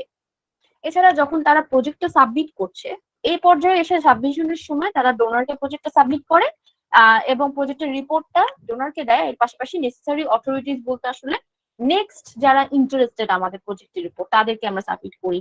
অনেক সময় ইন্টারেস্টেড ইনভেস্টরদেরকে শেয়ার করে থাকি। তো এই যে রিপোর্টটা তৈরি করা, এটার কাজও কিন্তু অ্যাকাউন্টেন্টের। সো প্রজেক্টটা এক্সিকিউট করা হলো, প্রজেক্টটাতে কি কস্ট ছিল, প্রজেক্টের আলটিমেট রেভিনিউ কতটুকু হলো, যদি কোনো রেভিনিউ থেকেও থাকে সেটা ইনক্লুড করা এবং সেটা আবার পরবর্তীতে কোথায় ইউজ করা হবে, মোটামুটি একটা এইরকম আপ টু ডেট রিপোর্ট আমাদের জেনারেট করতে হবে। তো এই যে আমরা পুরো কাজের প্রসেস দেখলাম, নন প্রফিট অর্গানাইজেশনও কিন্তু আমাদের ধাপে ধাপে কাজটা আছে। তো এবার যদি আমি প্রত্যেকটা অর্গানাইজেশন ওয়াইজ যদি খেয়াল করি যে কোন কোন ধরনের কোম্পানি আসলে তাহলে এই বিজনেসগুলোর মধ্যে আসবে, তো আপনারা দেখতে পাচ্ছেন যে সার্ভিস ওরিয়েন্টেড কোম্পানির মধ্যে ব্যাংক, ফাইন্যান্স, মাইক্রো ফাইন্যান্স, তারপর insurance business, educational institutions, training centre, telecommunication, hotel management যেগুলো বিজনেস আছে সেগুলো, তারপর ই কমার্স বিভিন্ন প্ল্যাটফর্ম আছে সেগুলো। এছাড়া ইউটিউব চ্যানেল বা ফেসবুক পেজও এখন সার্ভিস ওরিয়েন্টেড বিজনেসের মধ্যে থাকছে। এখন আপনাদের কোশ্চেন হতে পারে ইউটিউব চ্যানেল বা ফেসবুক পেজে ইউজুয়ালি দেখা যায় অনেক প্রোডাক্ট সেল করে থাকে তারা। তো এটা সার্ভিস রিলেটেড বিজনেস কেন বলা হচ্ছে, কারণ হচ্ছে তারা কিন্তু আলটিমেটলি পেজের মাধ্যমে সার্ভিসটাই প্রোভাইড করছে। তারা কিন্তু দেখা যায় যে প্রোডাক্টটা সেল করছে, সেটা যদি তাদের নিজস্ব কোনো শপ না থেকে থাকে তাহলে সেটাকে সার্ভিস বিজনেস হিসেবেই গণ্য করা হচ্ছে। আর তাদের যদি আলাদা কোনো শপ থাকে যেখানে তারা রেখে আবার রিটেইলারদের মতো সেল করছে, লাইক আমাদের একটা ক্লোদিং শপ আছে, আমরা অনলাইনেও দেখাচ্ছি সেল করছি, আবার অফলাইনেও আমাদের কাস্টমারসরা এসে সব থেকে সেল করছে। তো এই ক্ষেত্রে তারা হচ্ছে কিন্তু রিটেইলার্স, নট তারা সার্ভিস বিজনেস হবে না, তখন তারা তখন হবে ট্রেডিং বিজনেস। ওকে, তো এরকম। আবার যারা নিজেরাই নিজেদের প্রোডাক্ট তৈরি করে সেল করছে সেটা হবে আবার ম্যানুফ্যাকচারিং বিজনেস। তো এরকম করে আমরা বিভিন্ন ভাগে করে আমরা অর্গানাইজেশন ওয়াইজ নিয়ে আসতে পারি। তো যেমন ট্রেডিং বিজনেসের মধ্যে আছে যারা ডিস্ট্রিবিউটর, তারা যারা ডিলার্স মধ্যকারী হিসেবে কাজ করে তারা, তারপর রিটেইলার্স যারা যারা ম্যানুফ্যাকচারিং বিজনেস থেকে ডাইরেক্টলি পারচেজ করে আবার সেল করে, রিটেইলার্স। এখানে রিটেইলার্স বলতে আসলে ছোট থেকে ছোট মুদি দোকান থেকে শুরু করে বড় যেগুলো সুপার শপ আছে সব স্টোরস গুলোকেই যাচ্ছে রিটেইলার্স। এবং এখানে যে ম্যানুফ্যাকচারিং বিজনেস আছে এখানে দু রকম বিজনেস দেখতে পাচ্ছি আমরা, একটা হচ্ছে প্রোডাকশন বিজনেস আর একটা হচ্ছে অ্যাসেম্বলি। তো অ্যাসেম্বলি একটা নাম হচ্ছে পার্টস এন্ড অ্যাক্সেসরিজ বিজনেস, মানে ছোট ছোট পার্টস এন্ড অ্যাক্সেসরিজ গুলোকে তারা সেল করে। যেমন আমরা অ্যাসেম্বলি বিজনেসের আন্ডারে দিতে পারি ইট বালু সিমেন্ট এই বিজনেস গুলোকে। তারপর অ্যাসেম্বলি বিজনেসের আন্ডারে দিতে পারি বিভিন্ন পার্টস এন্ড অ্যাক্সেসরিজ যেসব বিজনেস করে থাকে তারা। তো সাপোজ একটা এরোপ্লেন কোম্পানি, তারা এরোপ্লেন প্রডিউস করছে, তো তারা কিন্তু মেইন প্রোডাকশন বিজনেস এবং তারা কিন্তু একটা ম্যানুফ্যাকচারিং বিজনেস। তো তারা আবার যেই সিস্টার ওরিয়েন্টেড কোম্পানির কাছ থেকে তারা কি করছে, ওই তাদেরই একটা অপোনেন্ট কোম্পানি যাদের কাছ থেকে তারা বিভিন্ন ছোট ছোট স্ক্রু, তারপর বোল্টস, নাটস, গ্রিস এগুলা পারচেজ করছে, তারা হচ্ছে আবার অ্যাসেম্বলি বিজনেস। তো অফকোর্স এই ধরনের ছোট ছোট বিজনেস গুলোকে বলা হচ্ছে অ্যাসেম্বলি বিজনেস, যারা নিজেরাই ম্যানুফ্যাকচার করছে। আর যাদের কাছে তারা পরবর্তীতে দেখা যায় মোস্ট পপুলার যেসব প্রোডাকশন বিজনেস আছে তাদের কাছে দেখা যায় তারা সেল করে। তো এরকম আমাদের ম্যানুফ্যাকচারিং বিজনেস দুই রকম আছে। আর নন প্রফিট অর্গানাইজেশনের ক্ষেত্রে এনজিও এবং ইন্টারন্যাশনাল এনজিওস আছে। তো এই হচ্ছে মোটামুটি আমাদের বিজনেস টাইপ অনুযায়ী different type of business, and এই বিজনেস গুলোকেই আমরা রেগুলারলি বাংলাদেশের ক্ষেত্রে দেখি এবং বিভিন্ন বিজনেস আসলে এইগুলো ক্যাটাগরিতেই পড়ছে। তো এই অনুযায়ী তাহলে আমাদের বিজনেস ওরিয়েন্টেড যে ফাংশনটা থেকে দেখলাম যে ফাংশন তাদের ভাগ অনুযায়ী আসলে কাজের প্রসেসটা কি। তো বিজনেস প্রসেস অনুযায়ী তাহলে তাদের কাজের প্রসেসটা আপনার বুঝতে হবে এবং সেই অনুযায়ী সেসব কোম্পানির জন্য আপনার অ্যাকাউন্টিং এর জন্য চার্টটা তৈরি করতে হবে। সো এবার চলে আসি ডিপার্টমেন্ট। সো অফকোর্স আমাদের প্রত্যেকটা অর্গানাইজেশনে কিছু না কিছু ডিপার্টমেন্ট নিয়েই গঠিত। তো আমরা যদি একটা নতুন অর্গানাইজেশন শুরু করি, প্রত্যেকটা অর্গানাইজেশনে দেখবেন আপনারা নতুন যখন থাকে একটা অর্গানাইজেশন, ছোট অর্গানাইজেশন, তখন তারাও চিন্তা করে যে তিনটে ডিপার্টমেন্ট নিয়ে তৈরি করে তারা। এবং প্রধান তিনটা ডিপার্টমেন্ট হচ্ছে, এক হচ্ছে অ্যাকাউন্টিং এন্ড ফাইন্যান্স ডিপার্টমেন্ট, আর একটা হচ্ছে হিউম্যান রিসোর্স বা এটাকে আমরা অ্যাডমিন নামেও চিনি, এছাড়া হচ্ছে মার্কেটিং এন্ড সেলস। তো সেলস ডিপার্টমেন্ট, ফাইন্যান্স বা accounting department and admin and human resource department, এই তিনটা ডিপার্টমেন্ট সব ধরনের কোম্পানির জন্যই মোস্ট ইম্পর্টেন্ট তিনটা ডিপার্টমেন্ট। এবং আদার দেন দ্যাট আরো কয়টা ডিপার্টমেন্ট অ্যাড হতে পারে, যেমন পারচেজ আছে, প্রোডাকশন আছে, স্টোর আছে। তো এগুলো আসলে কোম্পানি টু কোম্পানি ভেদে আসলে এই ডিপার্টমেন্টগুলো আসে। যে কোম্পানিগুলো ম্যানুফ্যাকচারিং কোম্পানি তাদের জন্য পারচেজ ডিপার্টমেন্ট থাকে, যেগুলো কোম্পানি আসলে ট্রেডিং বেসড কোম্পানি তারাও কিন্তু পারচেজ করে থাকে। সো অফকোর্স পারচেজ ডিপার্টমেন্ট হচ্ছে তাদের জন্য। আবার যখন একটা সার্ভিস কোম্পানি হবে তাদের জন্য নিচের তিনটা ডিপার্টমেন্টই এনাফ। এছাড়া তাদের আরেকটা ডিপার্টমেন্ট থাকে, তাদের সার্ভিস টিমের জন্য একটা আলাদা ডিপার্টমেন্ট থাকে, সেটা হচ্ছে কোম্পানি টু কোম্পানি ভেদে এটা ডিফারেন্ট হয়। এছাড়া প্রোডাকশন আর স্টোরেজ এই দুইটা ডিপার্টমেন্ট, প্রোডাকশন ডিপার্টমেন্ট হচ্ছে শুধুমাত্র ম্যানুফ্যাকচারিং কোম্পানির জন্য সুইটেবল, আর স্টোর ডিপার্টমেন্টটা হচ্ছে বেসিক্যালি ইনভেন্টরি ম্যানেজমেন্টের জন্য। তো ওই যে ইনভেন্টরি ম্যানেজমেন্ট করা হচ্ছে এই স্টোর ডিপার্টমেন্টের কাজ, স্টোরেজে রাখার জন্য। তো স্টোর ডিপার্টমেন্ট থাকে মূলত দুই রকম কোম্পানির ক্ষেত্রে, ম্যানুফ্যাকচারিং এবং ট্রেডিং বেসড যেগুলো কোম্পানি আছে তাদের ক্ষেত্রে। তো এই কারণে নিচে যে সামারিটা আমরা দেখতে পাচ্ছি, on the basis of nature of organization may develop different type of department as per necessity. তো অর্গানাইজেশনের প্রয়োজন অনুসারে ডিপার্টমেন্ট গুলো কম বা বেশি পরিমাণে তারা ইনক্রিজ করতে পারে। অনেক ডিপার্টমেন্টে আছে আপনারা দেখতে পাবেন যে অ্যাডমিন এন্ড ফাইন্যান্স একসাথে, অনেক ডিপার্টমেন্টে আছে দেখতে পাবেন হিউম্যান রিসোর্স এন্ড ফাইন্যান্স বা অ্যাকাউন্টস একসাথে। তো তারা তাদের আসলে কোম্পানির সুবিধা অনুযায়ী, কোম্পানি যখন ছোট থাকে তখন অল্প পরিসরে 4-5 জন লোক দিয়ে তারা আসলে ম্যানেজ করা শুরু করে, এবং আস্তে আস্তে যখন তাদের টিমে নতুন আস্তে আস্তে পরিবর্তন আসতে থাকে, নতুন লোক অ্যাড হতে থাকে, তখন দেখা যায় তাদের ডিপার্টমেন্টও ইনক্রিজ করে এবং প্রত্যেকটা আলাদা আলাদা ডিপার্টমেন্ট হয়ে ভাগ হয়ে যাচ্ছে। তো এভাবে করে আস্তে আস্তে কোম্পানিগুলো ইনক্রিজ করে এবং তাদের গোল অনুযায়ী তারা আগানোর জন্য বিভিন্ন ডিপার্টমেন্টে ভাগ করে থাকে। তো এই ডিপার্টমেন্ট অনুযায়ী আমরা দেখতে পাচ্ছি যে ফাইন্যান্স বা অ্যাকাউন্টিং ডিপার্টমেন্ট থেকে কিন্তু আমরা প্রত্যেকটা ডিপার্টমেন্টেই করেসপন্ডেন্টলি কাজ করি। যে ডিপার্টমেন্টে যে কোনো রকম কস্ট থাকুক, অ্যাক্টিভিটিস হোক, সবকিছু কিন্তু ফাইন্যান্স গুলোকে আমাদেরকে ক্যালকুলেট করতে হচ্ছে, সব ডিপার্টমেন্ট অনুযায়ী হিসাব নিকাশ রাখতে হচ্ছে।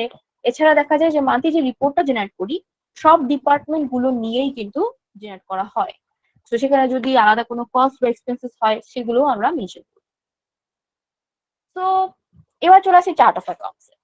তো এবার তো আমরা অর্গানাইজেশন নিয়ে দেখলাম, অর্গানাইজেশনের টাইপ নিয়ে দেখলাম, তাদের কাজের প্রসেস দেখলাম। তো এই অনুযায়ী যদি আমাদের এখন অ্যাকাউন্টস গুলোকে রেডি করতে চাই, যে অ্যাকাউন্টস গুলো হচ্ছে আমাদের জেনারেল লেজার অ্যাকাউন্ট, এই যে cash and cash equivalent account, স্যালারির জন্য আমরা স্যালারি এক্সপেন্স অ্যাকাউন্ট বা ওয়েজ পেমেন্ট অ্যাকাউন্ট, তারপর আমরা এখানে জানি মিলস এন্ড এন্টারটেইনমেন্ট আছে, বিভিন্ন রকম ফিক্সড অ্যাসেট আছে। এগুলো প্রত্যেকটা অ্যাকাউন্টসই হচ্ছে আলাদা আলাদা জেনারেল লেজার অ্যাকাউন্ট, যেটার মধ্যে দিয়ে আমরা ব্যালেন্স বের করি এবং মান্থলি আমরা ডাটাটাকে বা ট্রানজাকশনটাকে এন্ট্রি করি জার্নাল এন্ট্রির মাধ্যমে, এবং এখান থেকেই আমরা কিছু অ্যাকাউন্টকে ডেবিট করি, কিছু অ্যাকাউন্টকে ক্রেডিট করি। তো প্রত্যেকটা অ্যাকাউন্টসে যখন আমরা এই লিস্টের মধ্যে নিয়ে আসতে যাবো, তাহলে এই লিস্টের কিছু আমাদের কম্পোনেন্টস আছে যেগুলো নিয়ে আমরা কাজ করতে পারবো এবং লিস্টটা কিভাবে তৈরি করবো সেটাও আমরা দেখবো। তো এই কোম্পানির এই চার্ট অফ অ্যাকাউন্টসটা বিভিন্ন ক্যাটাগরিতে এবং সাব ক্যাটাগরিতে ভাগ করা হয়ে থাকে। আর এই চার্ট অফ অ্যাকাউন্টসটা তৈরি করার মূল উদ্দেশ্যটাই হচ্ছে যে আপনার যে অর্গানাইজেশনালি ফাইন্যান্সেস আছে সেটাকে বাইরের যে ইনভেস্টর্স আছে, শেয়ার হোল্ডার্স আছে, তাদের কাছে ক্লিয়ারলি ভিজিবল করা। এবং দেখা যায় অনেক সময় বিভিন্ন ডিসিশন মেকিং ক্ষেত্রে চার্ট অফ অ্যাকাউন্টসটা ইউজ করা হয়ে থাকে। তো সেই ক্ষেত্রে আপনারা এখান থেকে কোম্পানি ফাইন্যান্সিয়াল হেলথটাকে তুলে ধরতে পারবেন তাদের কাছে। অনেক সময় দেখা যায় যে ইন্টারনালি এইসব রিপোর্ট তৈরি করা হয়ে থাকে, যেমন ইনকাম স্টেটমেন্ট, ব্যালেন্স শিট, এগুলো আমরা ইনভেস্টরকে সরাসরি দেখাতে চাই না। আমরা চাই যে জাস্ট তারা অ্যাকাউন্টস অনুযায়ী আইডিয়া নেক যে আমাদের কোম্পানির কি অবস্থা। তো সেই ক্ষেত্রে তখন দেখা যায় আমরা চার্ট অফ অ্যাকাউন্টসটা দেখাতে পারি। So to make it easier for readers to locate specific accounts, each chart of accounts typically contains a name, a brief description, and an identification code. So প্রত্যেকটা অ্যাকাউন্টস এর পাশে একটা আইডেন্টিফিকেশন কোড থাকে, যেটার মাধ্যমে আমরা আইডেন্টিফাই করতে পারবো এটা কোন অ্যাকাউন্ট, এবং এটা সফটওয়্যারের ক্ষেত্রেও থাকে। নর্মালি আপনি যদি এক্সেলও তৈরি করেন এভাবেও আমরা তৈরি করতে পারবো। অ্যান্ড ব্রিফ ডেসক্রিপশন থাকে যে আপনি যে একটা অ্যাকাউন্ট সিলেক্ট করছেন, suppose cash and cash equivalent, এই অ্যাকাউন্টসটার মধ্যে আসলে কি ধরনের ট্রানজাকশন হতে যাচ্ছে। তো এটা আমরা জাস্ট ছোট করে ব্রিফ লেটার ডেসক্রিপশন যদি অ্যাড করি এখানে, তাহলে এটার মাধ্যমে যে কোনো রিডার পড়ে বুঝতে পারবে যে এই অ্যাকাউন্টটা এই কোম্পানিতে কি কাজে লাগছে। অ্যান্ড অফকোর্স একটা নেম, যেটা প্রফেশনাল নেম হবে। সো অনেকে আমরা ইউজ করি যে সাপোজ লাঞ্চ কস্ট, এটা কিন্তু কোনো অ্যাকাউন্ট হয় না। আমরা কিন্তু লাঞ্চ কস্টের জায়গায় এটা লিখতে পারি মিলস অ্যান্ড এন্টারটেইনমেন্ট অথবা শুধু এন্টারটেইনমেন্ট। যেসব অফিসে লাঞ্চ বেনিফিটস দিয়ে থাকে সেসব অফিসে আমরা লিখি যে মিলস অ্যান্ড এন্টারটেইনমেন্ট। যেসব অফিসে শুধুমাত্র লাঞ্চ দিয়ে থাকে, কোনো স্ন্যাক্স প্রোভাইড করা হয় না, সেসব অফিসে আমরা ডাইরেক্টলি লিখি যে groceries and meals, meals and groceries এটা লিখি। তারপর যেসব অফিসে দেখা যায় যে আমাদের মিলস থাকে, এর পাশাপাশি স্ন্যাক্সটাও প্রোভাইড করা হয় সামটাইমস এমপ্লয়ীদের। তো সেই ক্ষেত্রে আমরা মিলস অ্যান্ড এন্টারটেইনমেন্ট এই কথাটা মেনশন করি। আর যেখানে শুধুমাত্র স্ন্যাক্স প্রোভাইড করা হয় এন্টারটেইনমেন্ট, দ্যাটস ইট। তো এইভাবে করে আমরা multiple type of account generate করতে পারি। দেখেন একটা নাম থেকেই প্রফেশনালি কত ধরনের নাম চলে আসবে। এরকম করে স্যালারি এক্সপেন্সের বা পেরোল এক্সপেন্সের ক্ষেত্রে আমরা জানি বিভিন্ন রকম অ্যাকাউন্টস আছে। তো যখন আমরা বিভিন্ন ইন্স্যুরেন্স পাচ্ছি, এমপ্লয়ীদের জন্য বিভিন্ন ইন্স্যুরেন্স প্রোভাইড করছে কোম্পানি, তখন এটাকে বলি এমপ্লয়িজ ইন্স্যুরেন্স, রাইট? তো আবার যখন এমপ্লয়ারের জন্য ইন্স্যুরেন্স আছে, এমপ্লয়ার্স ইন্স্যুরেন্স, এভাবে আমরা মেনশন করি নামগুলোকে। তারপর বিভিন্ন কোম্পানি বিভিন্ন অ্যাডভান্স স্যালারি পেমেন্ট দিয়ে থাকে, তখন আমরা এখানে লিখি অ্যাডভান্স স্যালারিজ। তো এভাবে আমাদের প্রত্যেকটা নামগুলোকে আমরা আগে থেকে এভাবে সুন্দরভাবে প্রফেশনালি ক্রিয়েট করতে পারি। তো প্রত্যেকটা নাম ক্রিয়েশনের সময় এই জন্য আমরা অনেক সময় দেখা যায় যে ভুল নাম তৈরি করি বা নিজেদের মতো কাস্টমাইজ করি। সেভাবে না করি যদি আমরা একটা টোটাল সিকোয়েন্স অনুযায়ী দেখি যে কোন অ্যাকাউন্ট কি রকম নাম হতে পারে, কিভাবে আমরা তৈরি করতে পারি, তাহলে আমরা বুঝতে পারবো। তো চার্ট অফ অ্যাকাউন্টস এর মেইনলি 5টা রকমের কম্পোনেন্ট থাকে, যেগুলো আসলে আমরা ইনকাম স্টেটমেন্ট এবং ব্যালেন্স শিটে তৈরি করে থাকি। তো এই 5টা কম্পোনেন্ট হচ্ছে assets, liabilities, revenues, expenses and owner's equity বা শেয়ার হোল্ডার। তো এই 5টা অ্যাকাউন্টস এর ভিতরে আপনারা জানেন আরো ধাপে ধাপে অনেক ক্যাটাগরি আছে, অনেক অ্যাকাউন্টস আছে। তো আমরা এই অ্যাকাউন্টস গুলো নিয়েই আমাদের চার্ট অফ অ্যাকাউন্টসটা তৈরি করি বা চার্টটা পুরোটা তৈরি করি। তো এই চার্টের মধ্যে ফার্স্ট অফ অল যেটা বলছিলাম যে একটা আইডেন্টিফিকেশন কোড থাকবে। সো এই কোড অনুযায়ী আমাদের গ্যাপ স্ট্যান্ডার্ড অনুযায়ী হচ্ছে এই টেকনিক, যেটা হচ্ছে অ্যাসেটস গুলোর ক্ষেত্রে আমরা 1 দিয়ে মেনশন করব, 101, 102, 103 ভাবে। লায়াবিলিটিস এর ক্ষেত্রে আমরা মেনশন করব 201, 202, 203 হবে। ইকুইটির ক্ষেত্রে 3 দিয়ে, দেন রেভিনিউ ক্ষেত্রে 4 দিয়ে শুরু হবে, কস্ট অফ গুডস সোল্ড এর ক্ষেত্রে শুরু হবে 5 দিয়ে, এক্সপেন্স এর ক্ষেত্রে 6, আর non operating income and expense এর ক্ষেত্রে 7, 8, 9 এভাবে করে শুরু হবে। তো নাম্বারিং গুলো তাহলে আমরা এভাবে করব। আর এটা হচ্ছে শুধুমাত্র গ্যাপ সিস্টেমে বললাম, গ্যাপ স্ট্যান্ডার্ডে। আর যদি আইএফআরএস ফলো করেন তাহলে আইএফআরএস এর ক্ষেত্রে শুধুমাত্র ছোট একটা চেঞ্জ হবে, সেটা হচ্ছে অ্যাসেট শুরু হবে 2 দিয়ে আর লায়াবিলিটি অ্যাসেট শুরু হবে 1 দিয়ে, লায়াবিলিটি চলে আসবে 3 তে আর ইকুইটি চলে আসবে 2 তে। মানে ইকুইটি আর লায়াবিলিটি জাস্ট সুইচ হবে, ইকুইটিটা চলে আসবে 2 তে আর লায়াবিলিটি চলে যাবে 3 তে। শুধুমাত্র আইএফআরএস সিস্টেমে এই চেঞ্জটাই আছে, তাছাড়া আপনারা বাকি যে অ্যাকাউন্টস গুলো আছে নাম্বারিংটা এভাবেই তৈরি হবে। এছাড়া প্রত্যেকটা অ্যাকাউন্টের পাশে একটা নাম থাকবে, সেটা হচ্ছে প্রফেশনাল নেম, এর পাশাপাশি ছোট করে আমরা ডেসক্রিপশনটা অ্যাড করতে পারবো। তো এই যে কম্পোনেন্ট বা কন্টেন্টস যেগুলোর মাধ্যমে আমরা আসলে চার্ট অফ অ্যাকাউন্টস তৈরি করব, এই চার্ট অফ অ্যাকাউন্টস তৈরি করার জন্য ফার্স্ট অফ অল আমরা যদি দেখি যে কি কি ধরনের চার্ট অফ অ্যাকাউন্টস আছে, তো আপনারা দেখতে পাবেন আপনাদের একটা শীটের নাম আছে, আমি আপনাদের সাথে প্রোভাইড করবো, সেটা হচ্ছে ইউএস গ্যাপ চার্ট বেসিক। ওকে, তো এটা বেসিক্যালি ইউএস গ্যাপ চার্ট লেখা, বাট আসলে এখানে ইউএস সিস্টেমে বা গ্যাপ সিস্টেমে কোনো কিছু নাই। এটা পুরাটাই আপনার চার্ট অফ অ্যাকাউন্টস, যেটা আপনি যে কোনো কোম্পানির জন্য ইউজ করতে পারবেন। আপনারা এখানে দেখতে পাচ্ছেন এখানে বিভিন্ন রকম অ্যাকাউন্টস আছে। তো আমি যেটা করেছি এখানে মাল্টিপল যত বেশি অ্যাকাউন্টস অ্যাড করা যায় এখানে অ্যাড করেছি, যাতে এইটার মাধ্যমে আপনারা বুঝতে পারেন যে এখানে থেকে যে যে অ্যাকাউন্টস আপনার প্রয়োজন হবে আপনার কোম্পানির জন্য, এখান থেকে যাতে আপনি ক্যাটাগরি এবং সাব ক্যাটাগরি অনুযায়ী এখান থেকে পিক করতে পারেন এবং নামগুলো যাতে প্রফেশনাল হয়। ঠিক আছে, তো এখানে মূলত যে অ্যাকাউন্ট গুলো দেখতে পাচ্ছেন, ফার্স্ট অফ অল অ্যাসেটস। এই অ্যাসেট টাইপের অ্যাকাউন্টস গুলো হচ্ছে cash and cash equivalent, investment, receivables, এই ধরনের অ্যাকাউন্টস গুলো। আবার ক্যাশ এন্ড ক্যাশ ইকুইভ্যালেন্স এর আন্ডারে আছে আরো 4টা অ্যাকাউন্ট, ইনভেস্টমেন্টের আন্ডারে আছে আরো 4টা অ্যাকাউন্ট, রিসিভেবলস আন্ডারে আছে এই কয়েকটা আরো 4টা বা 5টা অ্যাকাউন্ট। তো এই যে প্রত্যেকটা অ্যাকাউন্টের নিচে আরো কতগুলো অ্যাকাউন্ট, এগুলোকে বলা হয় সাব ক্যাটাগরি। এগুলোকে বলা হয় মেইন ক্যাটাগরি। এই যে পিঙ্ক সেল গুলোকে বলা হচ্ছে মেল ক্যাটাগরি, আর গ্রিন সেল গুলোকে বলা হচ্ছে সাব ক্যাটাগরি, কারণ তারা হচ্ছে এই main category child account, that's why এদেরকে বলা হয় সাব ক্যাটাগরি। এবং আপনারা দেখতে পাচ্ছেন যে দুই পাশে দুই রকম নাম্বারিং করা আছে। তো এই দুই রকম নাম্বারিং করার রিজন হচ্ছে যারা যেই নাম্বারিং সিস্টেমে সুইটেবল বা কমফোর্টেবল আপনারা সেটা ইউজ করতে পারবেন। যেমন অ্যাসেটস টাইপ অফ অ্যাকাউন্টস গুলোর ক্ষেত্রে সবসময় 1 দিয়ে শুরু হবে। তো এই নাম্বারিং সিস্টেমটা আমার বেশি মানে ইজি মনে হয়, যেহেতু ইজিলি বোঝা যাচ্ছে যে কোনটা কোনটার sub category. So asset type of numbering system শুরু হয় 1 দিয়ে। সো প্রত্যেকটা যে অ্যাকাউন্টস আছে এগুলোকে 1.1, 1.2, 1.3, 1.4 এভাবে করে শুরু হচ্ছে। আর যেগুলো অ্যাকাউন্ট তাদের হচ্ছে সাব ক্যাটাগরি, সেগুলোর পাশে একটা করে 0.1, 2, 3, 4 এভাবে করে অ্যাড হচ্ছে। তো তার মানে 1.1 এর সাব ক্যাটাগরি হচ্ছে 1.1.1, 2, 3, 4। 1.2 এর সাব ক্যাটাগরি হচ্ছে 1.2.1, 2, 3, 4। তো তার মানে ইজিলি বোঝা যাচ্ছে যে এটা সাব ক্যাটাগরি এইগুলো। তো এইভাবে করে আমরা অ্যাসেট গুলোকে মার্কিং করব এবং নাম্বারিং দিব। এবং পরবর্তীতে যদি দেখি যে আমাদের লায়াবিলিটি টাইপ অফ অ্যাকাউন্টস আছে, ওনার্স ইকুইটি অ্যাকাউন্টস আছে, সো লায়াবিলিটিতে আমরা জানি যে গ্যাপ সিস্টেমের মাধ্যমে যদি আমরা নাম্বারিং করি তো লায়াবিলিটিতে 2 থেকে শুরু হবে, আর যদি আইএফআরএস সিস্টেমে নাম্বারিং করি তাহলে 3 দিয়ে। তো গ্যাপ সিস্টেমে যেহেতু এখানে নাম্বারিং করেছি, তো বেসিক্যালি আমি গ্যাপ সিস্টেমেই নাম্বারিংটা এখানে দেখিয়েছি। আইএফআরএস সিস্টেমেও নাম্বারিং সিস্টেম একই রকম, জাস্ট এখানে একটু চেঞ্জ হবে। তো লায়াবিলিটিস এর ক্ষেত্রে আমরা 2 দিয়ে করব, যেমন 2.1, 2.2, 2.3 এগুলো হচ্ছে মেইন অ্যাকাউন্টস, পিঙ্ক গুলো। সো অ্যাক্রুড লায়াবিলিটিস, ডেটস, পেয়েবলস এগুলো হচ্ছে মেইন অ্যাকাউন্টস। এবং পেয়েবলস এর আন্ডারে আবার ডিফারেন্ট রকম পেয়েবল আছে। তো একটা কোম্পানি যদি লার্জ কোম্পানি হয়ে থাকে, গ্রুপ অফ কোম্পানি হয়ে থাকে, তাদের ক্ষেত্রে এরকম পেয়েবল থাকতে পারে। তো সেই ক্ষেত্রে আপনারা এই নাম্বারস গুলো এভাবে করে তখন দিবেন।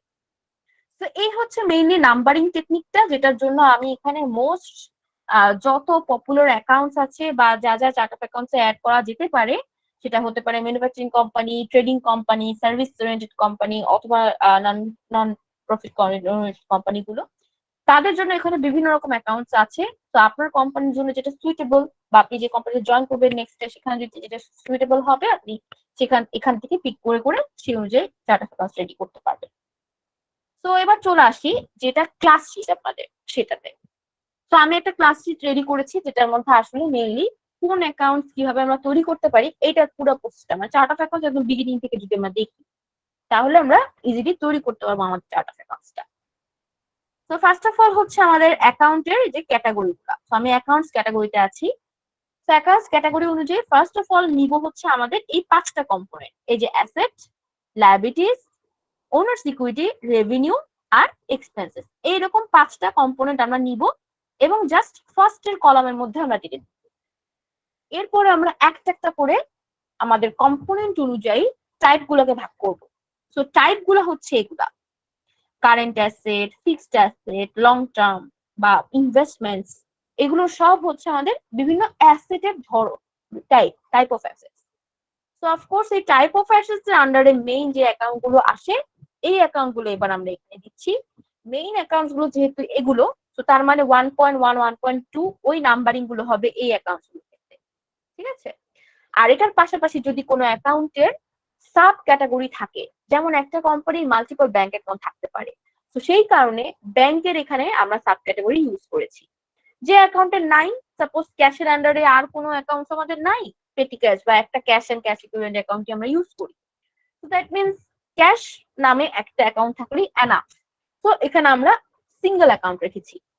অ্যাকাউন্টস রিসিভেবল, এখানে আমাদের বেশি অ্যাকাউন্টস করার দরকার নাই। যেমন আমরা এখানে দেখতে পাচ্ছি রিসিভেবলস আন্ডারে অনেকগুলো আছে, কিন্তু আমাদের কোম্পানিতে এত রিসিভেবলস নাই বা কারেন্টলি আমরা ট্রানজাকশন করি শুধুমাত্র অ্যাকাউন্ট রিসিভেবলে, আমাদের ট্রেড অ্যাকাউন্ট রিসিভেবল এটা লাগবে না বা ট্রেড অনুযায়ী কোনো কিছু করতে হচ্ছে না। আবার দেখা যায় যে আমাদের লিমিটেড লায়াবিলিটি বা লায়াবিলিটি কোম্পানি অনুযায়ী বিভিন্ন রকম আলাদা আলাদা রিসিভেবলস থাকে। তো এই যে রিসিভেবলস গুলো এগুলো আমাদের এখানে দরকার নাই। তো এই ক্ষেত্রে আমরা জাস্ট একটা অ্যাকাউন্ট দিতে পারি। সো দিস উইল বি 1.1, 1.2, 1.3, এটা হবে 1.3.1, 1.3.2, 3.3। তার মানে এগুলো হচ্ছে আমাদের শুধুমাত্র ব্যাংকের সাব ক্যাটাগরি। আবার ইনভেন্টরি অ্যাসেট, সেটার আন্ডারেও যদি এরকম সাব ক্যাটাগরি করে বের করতে চাই আমরা এভাবে বের করতে পারবো। তো এইভাবে আমরা আমাদের কারেন্ট অ্যাসেট গুলাকে ফাংশন করলাম, যে কারেন্ট অ্যাসেট কি কি আছে, এগুলোর আন্ডারে আরো সাব যদি চাইল্ড অ্যাকাউন্ট থাকে সেগুলো কি, এবং আমরা যখন ট্রানজাকশনটা এন্ট্রি করব, যখন জার্নাল এন্ট্রি দিব, তখন টেকনিকটা হচ্ছে যে আপনার যেগুলো হচ্ছে মেইন অ্যাকাউন্ট, যেগুলোর আর সাব অ্যাকাউন্ট নাই, তখন আপনি এই পার্টিকুলার মেইন অ্যাকাউন্টটাকেই ডেবিট বা ক্রেডিট সাইডে বসাবেন জার্নাল এন্ট্রিতে। আর যখন আপনার মেইন অ্যাকাউন্টের পাশাপাশি সেটা চাইল্ড অ্যাকাউন্ট আছে, তখন আপনার অফকোর্স চুজ করতে হবে চাইল্ড অ্যাকাউন্ট গুলোকে। কখনোই আমরা ব্যাংকে ট্রানজাকশন করছি মানে ডাইরেক্টলি ব্যাংককে আমরা ডেবিট অর ক্রেডিট দিব না, আমরা কিন্তু ব্যাংক চুজ করে দিব যে কোন ব্যাংকে দিচ্ছি। তো ওই পার্টিকুলার ব্যাংক অ্যাকাউন্টটা হবে ডেবিট অথবা ক্রেডিটে। তো সাপোজ আমরা ক্যাশ ডিপোজিট করলাম আমাদের ডিবিবিএল ব্যাংকে, তো অফকোর্স ক্যাশ যেহেতু ডিবিবিএল ব্যাংকে দিচ্ছি তার মানে DBBL bank will be debit, যেহেতু ডিবিবিএল ব্যাংকের টাকাটা ইনক্রিজ হচ্ছে আর cash is decreasing, that's why cash account হবে আমাদের ক্রেডিটে। তো আপনারা সেটা বুঝতে পেরেছেন যে সাব ক্যাটাগরি গুলোকেই কিন্তু আমরা এখানে মেইন ক্যাটাগরি হিসেবে তখন চলে আসবে, যখন সাব ক্যাটাগরি থাকবে তখন এগুলো দিয়ে আমরা ট্রানজাকশন করব। আর যদি কোনো অ্যাকাউন্টের সাব ক্যাটাগরি না থাকে তাহলে এই অ্যাকাউন্ট গুলোকে নিয়েই ট্রানজাকশন করব। তো দেন এখানে দেখতে পাচ্ছি আমাদের ফিক্সড অ্যাসেটের মধ্যে আছে ল্যান্ড এন্ড প্রপার্টিজ এর যে অ্যাকাউন্টস গুলো থাকে সেগুলো।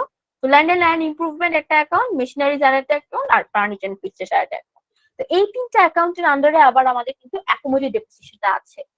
তো অ্যাকোমোডেট ডেপ্রিসিয়েশনটা এমন একটা অ্যাকাউন্ট, এইটা হচ্ছে টোটাল ডেপ্রিসিয়েশন কত করা হয়েছে এই পার্টিকুলার ফিক্সড অ্যাসেটের উপর ওটা বের করে।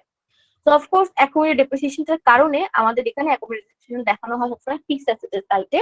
এটা আসলে ডাইরেক্ট কোনো ফিক্সড অ্যাসেট হিসেবে দেখানো হয় না, এটা দেখানো হয় সরাসরি ফিক্সড অ্যাসেট থেকে মাইনাস করে, fixed asset minus accommodate depreciation করা হয়। তো এটা একটা টাইপের কিন্তু ফিক্সড অ্যাসেট, যেহেতু ফিক্সড অ্যাসেট সাইডে দেখানো হয়। আর ডেপ্রিসিয়েশন এক্সপেন্সটা হচ্ছে একটা এক্সপেন্স, তো অ্যাকোমোডেট ডেপ্রিসিয়েশন গুলো সব এখানেই হবে। আর ইনভেস্টমেন্ট একটা যেহেতু আলাদা অ্যাকাউন্ট, এটা যদি ইনভেস্টমেন্ট টাইপ অফ অ্যাকাউন্ট বা লং টার্ম ইনভেস্টমেন্টের মতো অ্যাকাউন্টের মধ্যে ইনভেস্টমেন্টসটা হচ্ছে আপনার অ্যাকচুয়াল অ্যাকাউন্ট যেটার মধ্যে আপনি ট্রানজাকশন করবেন। তো তার মানে আমরা কিন্তু এগুলো হচ্ছে শুধুমাত্র টাইপ, আর এগুলো হচ্ছে আমাদের সেই অ্যাকাউন্ট গুলো যেগুলোতে আমরা ট্রানজাকশন গুলো এন্ট্রি করবো। এবং এগুলো নিয়ে আমাদের চার্ট অফ অ্যাকাউন্টস তৈরি করতে হবে। তো এবার চলে আসি লায়াবিলিটি। এভাবে করে আপনার প্রত্যেকটা যে ক্যাটাগরি আছে বা টাইপ আছে, এই টাইপ গুলো অনুযায়ী কিন্তু আপনার অ্যাকাউন্ট গুলো ফাইন্ড আউট করতে হবে। আর ফাইন্ড আউটের সিস্টেমটা হচ্ছে যে যখন আপনি একটা নতুন কম্পিউটার জয়েন করেন, তখন যদি ওখানে অলরেডি ট্রানজাকশন এন্ট্রি করা থাকে, প্রিভিয়াস মান্থের জার্নাল, লেজার, ট্রায়াল ব্যালেন্স এগুলো ক্রিয়েট করা থাকে এবং আপনি দেখেন যে তারা অলরেডি অর্গানাইজড, প্রিভিয়াস যে অ্যাকাউন্টেন্ট ছিল সে অনেকটা কাজ করে গেছে, তার মানে তাহলে তার যে আপডেটেড অ্যাকাউন্ট বা তার যে আপডেটেড ইনকাম স্টেটমেন্ট, সেটা থেকেই কিন্তু আপনি অ্যাকাউন্ট গুলো পেয়ে যাবেন, ইনকাম স্টেটমেন্ট এবং ব্যালেন্স শিট সেটা থেকেই পেয়ে যাবেন অ্যাকাউন্ট গুলো কি কি সে ইউজ করেছে। আর যদি এরকম কোনো অনুষ্ঠানে জয়েন করেন যেটা একেবারে নতুন, তারা আগে কোনো অ্যাকাউন্টেন্ট রাখে নাই বা রেখেছিল, অতটা অর্গানাইজড না তাদের অ্যাকাউন্ট, তো অফকোর্স তখন আপনাকে ট্রানজাকশন বা জার্নাল এন্ট্রি গুলো দেখে তাদের জার্নাল এন্ট্রি গুলোর মধ্যে যে অ্যাকাউন্ট গুলো ইউজ করা হচ্ছে প্রফেশনাল কিনা, যদি প্রফেশনাল থাকে তাহলে এভাবেই বসিয়ে জাস্ট টাইপ অ্যান্ড আমাদের ক্যাটাগরি অনুযায়ী নিয়ে আসবো। আর যদি দেখি যে প্রফেশনাল নেম না, তাহলে অবশ্যই সেই অ্যাকাউন্ট গুলোর প্রফেশনাল নেম এখান থেকে আমরা চুজ করব এবং আমাদের চার্ট অফ অ্যাকাউন্টস এভাবে জেনারেট করব। ফার্স্ট অফ অল আমাদের এই যে নামগুলোকে সবগুলোকে এখানে আমাদের টাইপ অনুযায়ী এবং ক্যাটাগরি অনুযায়ী এখানে ভাগ করতে হবে। তাহলে যেটা হবে তখন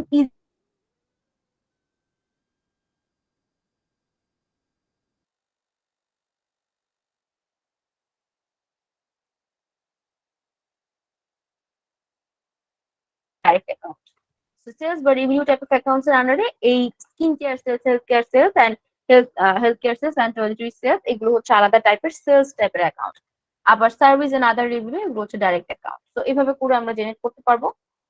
তো এবার আসি, যখন আমাদের এভাবে ক্যাটাগরি আর সাব ক্যাটাগরি ভাগ হয়ে যাবে, দেন আমাদের টেকনিকটা হচ্ছে যে আমরা যে এই যে ক্যাটাগরি আর সাব ক্যাটাগরিতে যে ভাগ করেছি, এই অ্যাকাউন্ট গুলোকে আমাদের এবার চার্ট অফ অ্যাকাউন্টসে নিয়ে যেতে হবে। তো এবার আমরা এখানে আসি, চার্ট অফ অ্যাকাউন্টসে যখন আসবো, চার্ট অফ অ্যাকাউন্টসে আসার পর আমাদের মূল উদ্দেশ্যটা হচ্ছে আমাদের যে মেইন কাজ, ফার্স্ট অফ অল হচ্ছে অ্যাকাউন্টের প্রত্যেকটা কোড থাকবে, সেই কোডের জন্য একটা ঘর তৈরি করে ফেলা, নেম গুলোকে দেওয়া, নেম গুলো হচ্ছে এখানে যে নেম গুলো রেখেছি এগুলো নিয়ে আমাদের চার্ট অফ অ্যাকাউন্টস তৈরি করতে হবে। এছাড়া টাইপটা থাকবে, ডেসক্রিপশন থাকবে এন্ড ব্যালেন্সের একটা ঘর থাকবে। এই ব্যালেন্সের ঘরটাতে আমি মেনশন করে রেখেছি যে will be calculated in another class, কারণ এই ব্যালেন্সটা আসবে হচ্ছে আমরা যে টেমপ্লেটটা তৈরি করবো অ্যাকাউন্টিং সাইকেলের উপর বেস করে, ওই টেমপ্লেটের মধ্যে আমি এই ব্যালেন্সটা আপনাদের আপডেট করা দেখাবো। তো যখন আপনারা টেমপ্লেট তৈরি করবেন তখন কিন্তু অলরেডি ওটা কিন্তু আপ টু ডেট থাকবে, আপনার ব্যালেন্সটাও কিন্তু ওই অনুযায়ী আপ টু ডেট হয়ে যাবে অটোমেটিক। এন্ড এই কয়েকটা আমাদের কলাম করার পর অবশ্যই আমরা প্রত্যেকটা কোম্পানির নেম এখানে মেনশন করব, আমাদের এটা অর্গানাইজেশন চার্ট অফ অ্যাকাউন্টস সেটা মেনশন করব এবং কোন মাসের জন্য করছি সেটাও মেনশন করবো। যদি এটা ইয়ার হয়ে থাকে তাহলে ইয়ারটা মেনশন করবে। Are prepared as gap standard এটা লিখেছি শুধুমাত্র আপনাদের বুঝার সুবিধার্থে। এটা যে আমি গ্যাপ সিস্টেমে যে স্ট্যান্ডার্ড কোডিং করেছি তাহলে এটা আপনারা বুঝতে পারবেন। যদি আইএফআরএস সিস্টেমে কোডিং করেন, আমি দেখেন সবগুলোতেই একই রেখেছি যাতে এটা বুঝতে সুবিধা হয়। তো আইএফআরএস সিস্টেমে যদি কোডিংটা করেন তাহলে শুধুমাত্র লায়াবিলিটি এন্ড ইকুইটি এই দুটোর মধ্যে সুইচ হবে কোডিংটা। লায়াবিলিটি চলে আসবে 3 নাম্বারে আর ইকুইটি চলে আসবে 2 তে।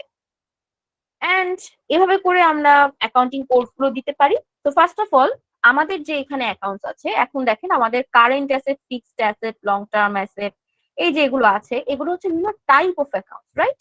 তো আমরা কি করেছি, এখান থেকে সরাসরি আমাদের যে অ্যাকাউন্টস ক্যাটাগরিতে আসি, এখান থেকে আমরা আমাদের এই যে মেইন অ্যাকাউন্ট গুলো এগুলোকে টাইপ অনুযায়ী বসিয়েছি। তো টাইপ অনুযায়ী এ পাশে বসিয়েছি যে আমাদের কোনগুলো কারেন্ট অ্যাসেট, কোনগুলো ফিক্সড অ্যাসেট এগুলো, এবং যেটা আসলে চাইল্ড অ্যাকাউন্ট মানে সাব ক্যাটাগরি, যেমন ব্যাংকের সাব ক্যাটাগরি হচ্ছে এগুলো। তো অবশ্যই এই ব্যাংকের 3টা ব্যাংককে আমরা ব্যাংকের আন্ডারে সাব ক্যাটাগরি করে লিখেছি এবং এমন ভাবে লিখেছি যেন দেখলেই ইজিলি যে কেউ বুঝতে পারবে যে এই 3টাই হচ্ছে ব্যাংকের sub category. Okay, and of course আমাদের এই জন্য সামনে কিছুটা আমাদের স্পেস দিতে হচ্ছে, এখানে দেখেন কিছুটা আমি স্পেস দিয়েছি এভাবে করে। তো এটার মাধ্যমে যেটা হবে আপনার ভিজিবলি বোঝা যাবে যে ব্যাংকের সাব ক্যাটাগরি এই কয়েকটা। তো যখন আমরা ট্রানজাকশন এন্ট্রি করব অটোমেটিক্যালি এগুলোতে আমাদের ব্যালেন্স গুলো আসবে এবং টোটাল ব্যালেন্সটা ব্যাংকে দেখাবে, আমাদের টোটালটা হচ্ছে এই 3টা মিলে যা হবে সেই ব্যালেন্সটা আমাদের ব্যাংকে দেখাবে। তো এই কারণে ব্যাংকের আমরা নাম্বার দিয়েছি 103 এন্ড 103.123, এটা হচ্ছে আমাদের এই অ্যাকাউন্টিং কোড, যেটা আপনারা এখানে দেখতে পাচ্ছেন যে আমি এখানে একটা সিস্টেমের কোডটা করেছি, আরেকটা সিস্টেম হচ্ছে অল্টারনেটিভ কোড হচ্ছে ওই যে 1.1.2 ওভাবে করে করতে পারেন। তো দুইটা কোডই এখানে রেখেছি, যেভাবে আপনার সুইটেবল মনে হয় আপনি ওভাবেই এই কোডটা ইউজ করতে পারবেন। এন্ড জাস্ট মনে রাখতে হবে অ্যাসেটস তৈরি করার সময় আমরা এখানে 1 থেকে শুরু করব ডাটাটা, কোডটা দেওয়া, এবং এটা সিরিয়াল মেনটেন না করলেও চলবে। মানে আপনি কোনো কোড যদি ব্রেক করতে যাচ্ছেন, সাপোজ এখানে 3 পর্যন্ত দিয়েছি, দেখেন এর পরেরটা কিন্তু আমাদের 104 হওয়ার কথা, তাই না? যদি সিরিয়ালে আসি, তো আমি 104 দেইনি, আমি এখানে দিয়েছি 110। তো বিকজ মাঝখানে কিছুটা কোডের জায়গা রেখেছি, কারণ অনেক সময় হয় যেটা যে কারেন্ট অ্যাসেটের মধ্যে অনেক অ্যাকাউন্ট নতুন আসতে পারে, যেগুলোর জন্য আমাদের কোডের প্রয়োজন হবে। তো কোডটা সিরিয়ালি দেয়া ম্যান্ডেটরি না, জাস্ট ম্যান্ডেটরি হচ্ছে যে আপনি কোন স্ট্যান্ডার্ড ফলো করে তৈরি করছেন এবং সেই অনুযায়ী কোডটা ঠিক আছে কিনা, যে আপনি 1 এর ঘরে রেখেছেন কিনা কোডটা। That's it. আমার একটা কোশ্চেন ছিল। জি হ্যাঁ, বলুন। হ্যাঁ, প্রভিশন এবং ডেপ্রিসিয়েশন, হ্যাঁ, এইটা সম্পর্কে একটু বলেন। প্রভিশন আমরা মানে কখন প্রভিশন করবো, আর ডেপ্রিসিয়েশনের সময় আমরা কি ডিরেক্ট মেথড ফলো করবো না ইনডিরেক্ট মেথডটা ফলো করবো?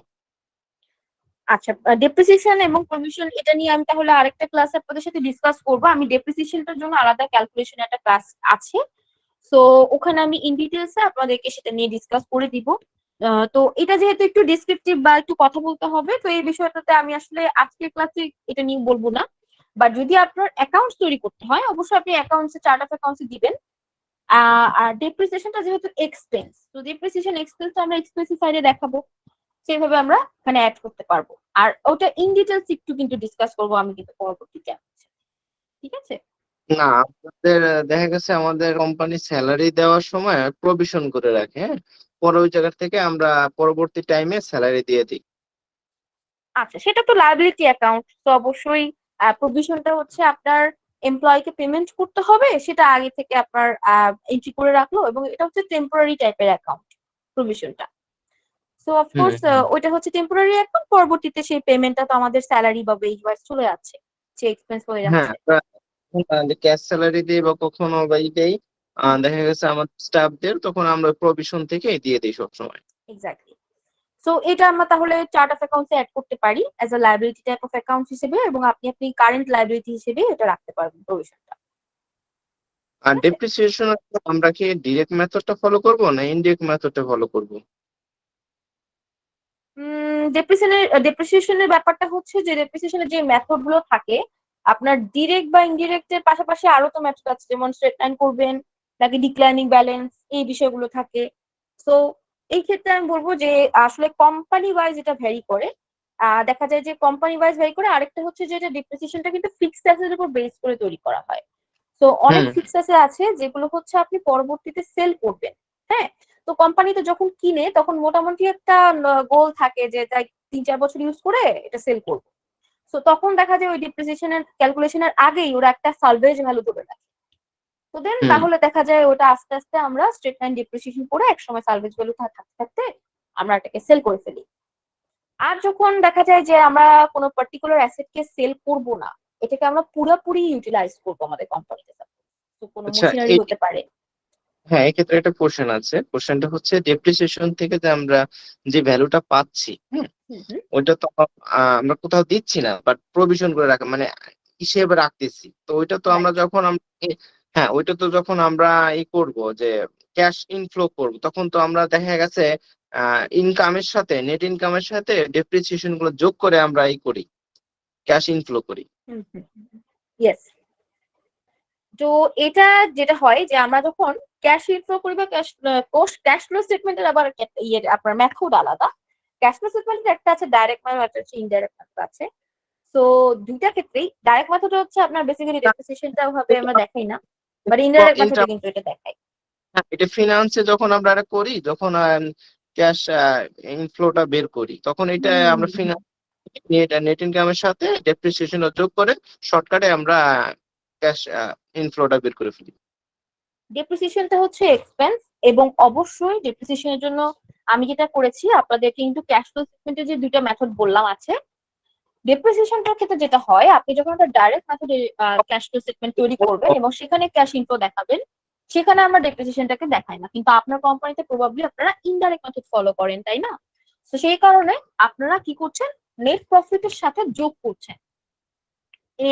ইনডাইরেক্ট মেথডের মধ্যে যেটা সিস্টেম হচ্ছে, অপারেটিং অ্যাক্টিভিটিজ এর ক্ষেত্রে আমরা আগে নেট প্রফিট নিয়ে আসি, দেন সেখানে যেগুলো এক্সপেন্স সেগুলোকে উল্টা করি, মানে যোগ করি, আর যেগুলো আমাদের সেলস বা যেগুলো আমাদের ইনকাম সেগুলোকে আমরা ওখান থেকে বিয়োগ করি। বুঝতে পেরেছেন? That is Y cash flow statement যেহেতু ইনডাইরেক্ট মেথড ফলো করা হচ্ছে, দ্যাট ইজ ওয়াই আপনাদের কোম্পানিতে সেভাবে করা হচ্ছে। তো এটা ডিটেলস ক্লাস আমি ডিসকাস করে দিব, যখন আমি ক্যাশ ফ্লো স্টেটমেন্টে আসবো অবশ্যই আমি এটা ডিসকাস করে দিব। আপনি কোশ্চেনটা যেহেতু করেছেন আবারও তখন আমাকে আমি ডিসকাস করে দিব অবশ্যই, তো তখন আরো ভালো হবে, ইনশাআল্লাহ ক্লিয়ার হবে। ওকে, হ্যাঁ। তো ডেপ্রিসিয়েশনের ক্ষেত্রে দুটো অ্যাকাউন্ট থাকে মেইনলি। একটা হচ্ছে ডেপ্রিসিয়েশন এক্সপেন্স, যেটা আমরা মান্থ টু ওয়াইজ আমাদের আসলে কত করে এক্সপেন্স যাচ্ছে সেটা আমরা হিসাবটা রাখি। এই এক্সপেন্সটা আসলে কোথায় তৈরি, মানে কোথায় ইউজ করা হয়, কেন আমরা খালি খালি রাখবো অ্যাকাউন্টটাতে, এটা এটা একটা কিন্তু আমরা কোশ্চেন আসতে পারে। এই করে রাখা হয়, এই ফান্ডটা এক করে রাখা হয়, যেটা কিন্তু কাউকে Right. দেওয়া হয় না, ডিস্ট্রিবিউট করা হয় না। কাউকে দেয়া হয় না, কিন্তু কোম্পানি কি করে, এই যে একটা অ্যাসেট আমি ইউজ করছি পুরো মাসে, তো এই মাসে এই অ্যাসেটটার কি পরিমাণ ইউজ হচ্ছে সেটার মোটামুটি একটা পার্টিকুলার পার্সেন্টেজ ধরে বা পার্টিকুলার ইয়ার ধরে আমরা ডেপ্রিসিয়েশনটা ক্যালকুলেট করি, এবং সেটার মাধ্যমে যে অ্যাসেট গুলো আমরা পরবর্তীতে সেল করব, হ্যাঁ, তো সেল করব যাদের আইডিয়া থাকে যেসব অ্যাসেট নিয়ে, সেসব অ্যাসেটের ক্ষেত্রে আমরা দেখা যায় স্ট্রেট লাইন ডেপ্রিসিয়েশন করি, এবং একটা সময় গেলে পরে আমরা পরবর্তীতে সেই অ্যাসেটটা সেল করে দিই। ওই সেল করার সময় আমাদের কিন্তু ডেপ্রিসিয়েশন কত হয়েছে ওটা আমরা রেখে দেন সেল করি। তো অফকোর্স আমাদের সেল করার পরও ওই টাকাটা কিন্তু আমাদের থাকে। বুঝতে পেরেছেন? তো বেসিক্যালি ডেপ্রিসিয়েশন এক্সপেন্সটার মেইন উদ্দেশ্যটাই হচ্ছে কোম্পানির কিছুটা লাভ ধরে রেখা, বা কিছুটা এই যে অ্যাসেটটাকে আমরা খরচ করেছি বা অ্যাসেটটাকে আমরা ইউজ করেছি, এটার একটা ওই বেনিফিটটা রাখা কোম্পানির জন্য, যাতে সেই টাকাটাতে লস না হয়। যদি সেলস প্রাইস এবং আমি যত টাকায় অ্যাসেটটা সেল করতে যাচ্ছি সেই সেলস প্রাইস যদি কমও হয়, সেল করার সময় যদি আমাদের লসও হয়, তাহলেও যাতে আমরা এই ডেপ্রিসিয়েশন থেকে কোনোভাবে সেই যতটুকু লাভটা নিয়ে আসতে পারি, যতটুকু বছর আমরা এই ডেপ্রিসিয়েশন করেছি, মানে আমাদের ফিক্সড অ্যাসেটটা ইউজ করেছি, এটাই মেইন উদ্দেশ্যটা। আর অ্যাকুমুলেটেড ডেপ্রিসিয়েশন যে অ্যাকাউন্টটা, এইটা হচ্ছে টোটাল ডেপ্রিসিয়েশন। আমি 5 বছর ইউজ করেছি, 5 বছরে প্রত্যেকটা মাসে 12 মাস করে ডেপ্রিসিয়েশন আছে, ইন টোটাল কত আমার ডেপ্রিসিয়েশন হলো এই পার্টিকুলার অ্যাসেটটার উপরে, এইটাই হচ্ছে টোটাল হিসাবটা আমরা অলওয়েজ দেখতে পাই অ্যাকুমুলেটেড ডেপ্রিসিয়েশন অ্যাকাউন্টসে। এবং এটা হচ্ছে সেই জেনারেল লেজার অ্যাকাউন্ট যেটার মধ্যে আমরা প্রত্যেক মাসে যে পার্টিকুলার ডেপ্রিসিয়েশন এক্সপেন্সটা হয় এটা আপডেট করি, এবং এখানে টোটালটা দেখা যায়। তো আমরা ব্যালেন্স শিটের সময় টোটাল ফিক্সড অ্যাসেট বা টোটাল যে অ্যাসেটটা থেকে বাদ দিচ্ছি, সেই টোটালটা থেকে এই টোটাল অ্যাকুমুলেটেড ডেপ্রিসিয়েশনটা আমরা বাদ দিই, এবং দিয়ে আমাদের মোট অ্যাসেটের এখনের ভ্যালু কত এটা আমরা বের করি, যাতে আমরা যদি এই অ্যাসেটটা সেল করা লাগে তাহলে কত টাকা সেল করলে আমরা লাভবান হবো বা কত টাকা সেল করলে আমাদের লস হবে, এটা একটা হিসাব বের করা যায়। বের করে এই করি এটা, এক্স্যাক্টলি বুক ভ্যালু বের করে লাভ বুক হলো। ভ্যালুটা বের করে সেল করি। সো এই হচ্ছে আমাদের এই অ্যাসেটের সাইড গুলো আমরা এভাবে করতে পারবো, আর লায়াবিলিটি, ওনার্স ইকুইটি, এভাবে করে প্রত্যেকটা অ্যাকাউন্ট ওয়াইজ আমরা আমাদের টাইপ অনুযায়ী আমাদের এখানে নাম্বারিংটা করে ফেলবো। আর প্রত্যেকটা অ্যাকাউন্টস এর পাশে এরকম ছোট করে আমাদের ডেসক্রিপশন থাকবে। তো আমি কয়েকটা অ্যাকাউন্টস এর পাশে দেখেন অ্যাড করেছি, এরকম আরো অনেকগুলো অ্যাকাউন্টস এখানে থাকবে অবশ্যই। তো প্রত্যেকটা অ্যাকাউন্ট অনুযায়ী আমরা এভাবে ছোট করে অ্যাড করব ডেসক্রিপশনটা, যে এই অ্যাকাউন্টস এ বলতে আসলে কি বোঝাচ্ছে। যেমন অ্যাকাউন্টস রিসিভেবল নিয়ে অ্যাড করেছি যে outstanding invoices the company which has not yet received in cash or bank. Outstanding invoices in the company which has not yet received or in cash or bank. তার মানে cash অথবা bank এখনো receive করা হয়নি এবং ইনভয়েসটা outstanding আছে, মানে due আছে, সেই ইনভয়েস গুলোকে আমরা দেখাই accounts রিসিভেবলে। Petty cash and cash receipt or payment transaction, this type of transactions are added inside cash. আবার অল ব্যাংকস, এটা হচ্ছে ব্যাংকের আসলে বিভিন্ন যে ব্যাংকগুলো আমাদের আছে, কোনটা কোন ব্যাংক, একটা হচ্ছে আমাদের কারেন্ট ব্যাংক যেটা রেগুলার ট্রানজাকশন গুলো হচ্ছে ডেইলি ট্রানজাকশন, আরেকটা হচ্ছে daily transaction for suppliers and vendor payment. তো এটা হচ্ছে সাপোজ আমাদের আরেকটা কারেন্ট ব্যাংক, এবং আরেকটা ব্যাংক আছে যেটা হচ্ছে সেভিংস ব্যাংক। তো এটার কাজ কি, এটার মধ্যে লিমিটেড ট্রানজাকশন করা হয়, শুধুমাত্র ইনভেস্টমেন্ট ফান্ড গুলো এখানে রাখা হয়েছে। তো এই তিনটা ব্যাংক আছে, আমরা তিনটা ব্যাংকেরই ডেসক্রিপশন এখানে দিলাম। এর পাশাপাশি ব্যাংকটা কি কাজ করছে, ব্যাংকটা ইন টোটাল সবগুলো ডাটা দেখাবে। So that means all bank account associated the company. So তার মানে আমরা বুঝতে পারলাম যে প্রত্যেকটা অ্যাকাউন্টই কোম্পানির অ্যাকাউন্ট। ইনভেন্টরি অ্যাসেট কি, value of tracked, purchased or produced inventory items for sales or resales. তার মানে শর্টে আমি বলে দিলাম যে এটা যতটা আমাদের যতগুলা প্রোডাক্ট থাকবে আমরা সেল করবো বা রিসেল করবো সবগুলোই, যেগুলো আমরা নিজেরা উৎপাদন করবো, ট্র্যাক করবো অথবা প্রোডাক্ট প্রডিউস করবো, পারচেস করবো, সবগুলোই আমাদের ইনভেন্টরি অ্যাসেটের মধ্যে থাকে। তো এইভাবে করে প্রত্যেকটা অ্যাকাউন্টস ওয়াইজ আমরা এরকম ছোট ছোট করে ডেসক্রিপশন দিতে পারবো, যেটার মাধ্যমে ইজিলি যে কোনো রিডার করে বুঝতে পারবে। তো আমি জাস্ট এখানে ছোট করে রেট করে অ্যাড করে দিয়েছি যে আসলে কি কি টেকনিক, যেটা আমি বলে গেলাম ক্লাসে, জাস্ট এটাই পরবর্তীতে যাতে আপনাদের মনে থাকে এবং টেকনিক গুলো যাতে পরবর্তীতে আপনি ইউজ করতে পারেন, তো সেই কারণে এখানে ছোট করে নোট দিয়ে দিয়েছি। আর এর পাশাপাশি আপনাদের সাথে আরেকটা আমি চার্ট অফ অ্যাকাউন্টস শেয়ার করবো। এখানে যে চার্ট অফ অ্যাকাউন্টস দেখতে পাচ্ছেন, এটা এখন আপনাদের তৈরি করাটা অনেক ইজি হয়ে গেছে না? তো আমরা এখন নাম্বারিং করতে পারছি, আমরা এখন প্রত্যেকটা অ্যাকাউন্টস এর নেমটা আমরা খুঁজে নিতে পারছি যে কোন কোন অ্যাকাউন্টস আমাদের ইউজ করা হচ্ছে কোম্পানি ওয়াইজ। আমরা day to day basis journal transaction দেখলে কিন্তু বের করতে পারবো কোন কোন অ্যাকাউন্টস আমাদের তৈরি করতে হবে এবং কোন কোন অ্যাকাউন্টস ওয়াইজ আমাদের ট্রানজাকশন রেগুলারলি হচ্ছে। সেগুলো অনুযায়ী আমরা এখানে জার্নাল গুলো অনুযায়ী আমাদের এখানে অ্যাকাউন্টস তৈরি করে ফেলবো। এছাড়া আমাদের যদি কোনো অ্যাকাউন্টস মনে হয় যে নামটা আরো প্রফেশনাল হলে ভালো হতো, তো আমরা এটার ক্ষেত্রে ইউএস গ্যাপ সিস্টেমে যে চার্ট অফ অ্যাকাউন্টসটা আছে, যেটা আপনার সাথে শেয়ার করছি, এই এক্সেল শিটের মধ্যে আপনারা প্রত্যেকটা অ্যাকাউন্টস এর নাম পেয়ে যাবেন। তো এই ক্ষেত্রে আপনারা ইজিলি নামটা এখান থেকে নিয়ে নিতে পারবেন। আরেকটা অ্যাকাউন্ট যেটা বলছিলাম সেটা হচ্ছে আমাদের স্ট্যান্ডার্ড চার্ট অফ অ্যাকাউন্ট, যেটা আপনার সাথে আমি শেয়ার করবো। তো আমি স্ট্যান্ডার্ড চার্ট অফ অ্যাকাউন্টস যাই।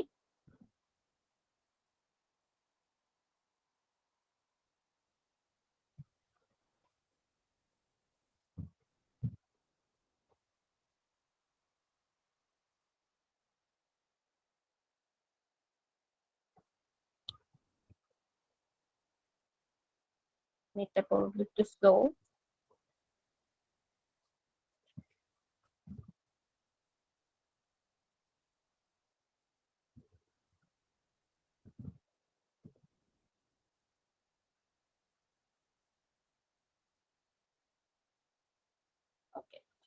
তো স্ট্যান্ডার্ড চার্ট অফ অ্যাকাউন্টস যেটা হচ্ছে যে এই স্ট্যান্ডার্ড চার্ট অফ অ্যাকাউন্টস এর মধ্যে বেশিরভাগ অ্যাকাউন্টস হচ্ছে আপনার মেইন অ্যাকাউন্ট।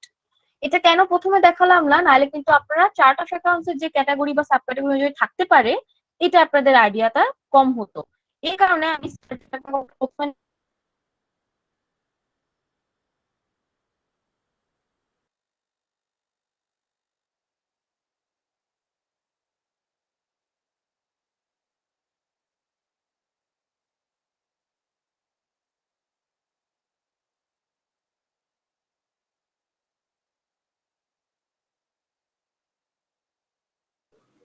আপু আপনি কি কথা বলছেন? আমি কিছু শুনতে পাচ্ছি না।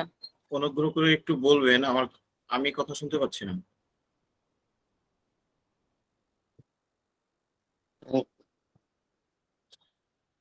নেট স্লো মনে হচ্ছে।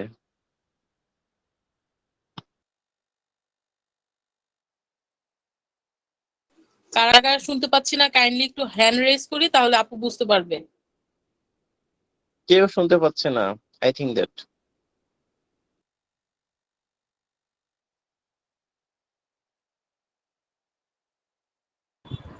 শুনতে পাচ্ছি না।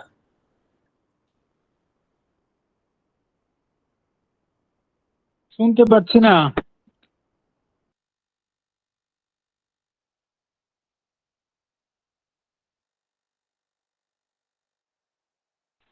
শোনা যায় না।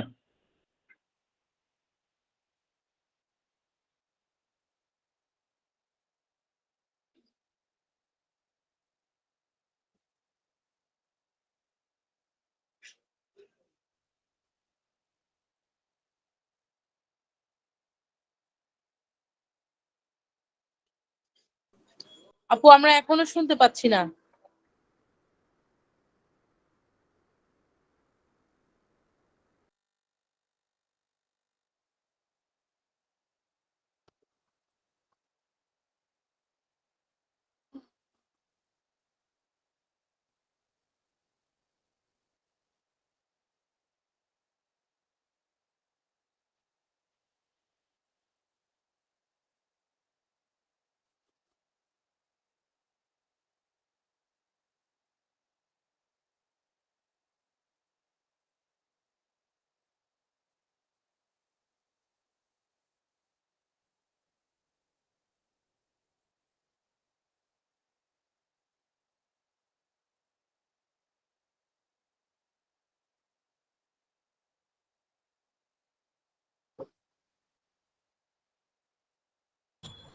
হ্যালো, কেউ কি শুনতে পাচ্ছেন?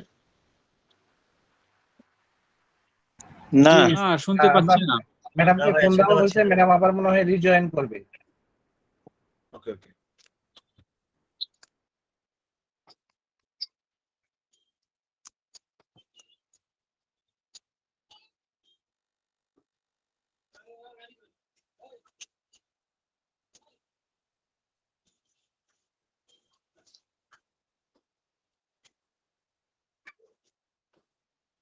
ওকে, আপনারা আশা করি আমাকে শুনতে পাচ্ছেন।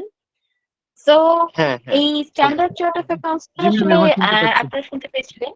আমি স্ট্যান্ডার্ড চার্ট অফ অ্যাকাউন্টসটা আসার পর মনে হয় শুনতে পাননি খুব একটা। সো আমি যেটা বলছিলাম যে এখানে হচ্ছে বেসিক্যালি এই চার্ট অফ অ্যাকাউন্টসটা শেয়ার করার মূল উদ্দেশ্যটা হচ্ছে এখান থেকে আপনারা ডেসক্রিপশন গুলো নিতে পারবেন।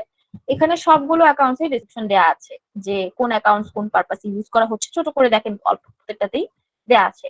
এছাড়া আরেকটা টেকনিক যেটা আমি এখানে অ্যাপ্লাই করেছি সেটা হচ্ছে, যদি প্রত্যেকটা অ্যাকাউন্ট ইন্ডিভিজুয়াল অ্যাকাউন্ট হয় তাহলে সেটার ক্ষেত্রে আপনারা কিভাবে নাম্বারিংটা করবেন। তো সেই বিষয়টাও এখানে আছে যে অনেক ছোট থেকে মিডিয়াম সাইজ কোম্পানি থাকে যাদের ক্ষেত্রে এতগুলো অ্যাকাউন্ট তৈরি করার প্রয়োজন হয় না। দেখা যায় যে তারা 100টা বা 200টা তাদের অ্যাকাউন্ট, এবং তারা ইজিলি মেইন অ্যাকাউন্ট হিসেবে প্রত্যেকটা অ্যাকাউন্টে নিয়ে আসবেন এবং জাস্ট টাইপটা মেনশন করবেন আর ডেসক্রিপশনটা অ্যাড করবেন। তো দেন আপনার পাশে জাস্ট ক্যাট কোড গুলো দিয়ে আপনি অ্যাকাউন্ট গুলো তৈরি করতে পারবেন। তো প্রত্যেকটা অ্যাকাউন্টে এখানে কিন্তু মেইন অ্যাকাউন্ট, এগুলোর আন্ডারে কোনো চাইল্ড অ্যাকাউন্ট নাই।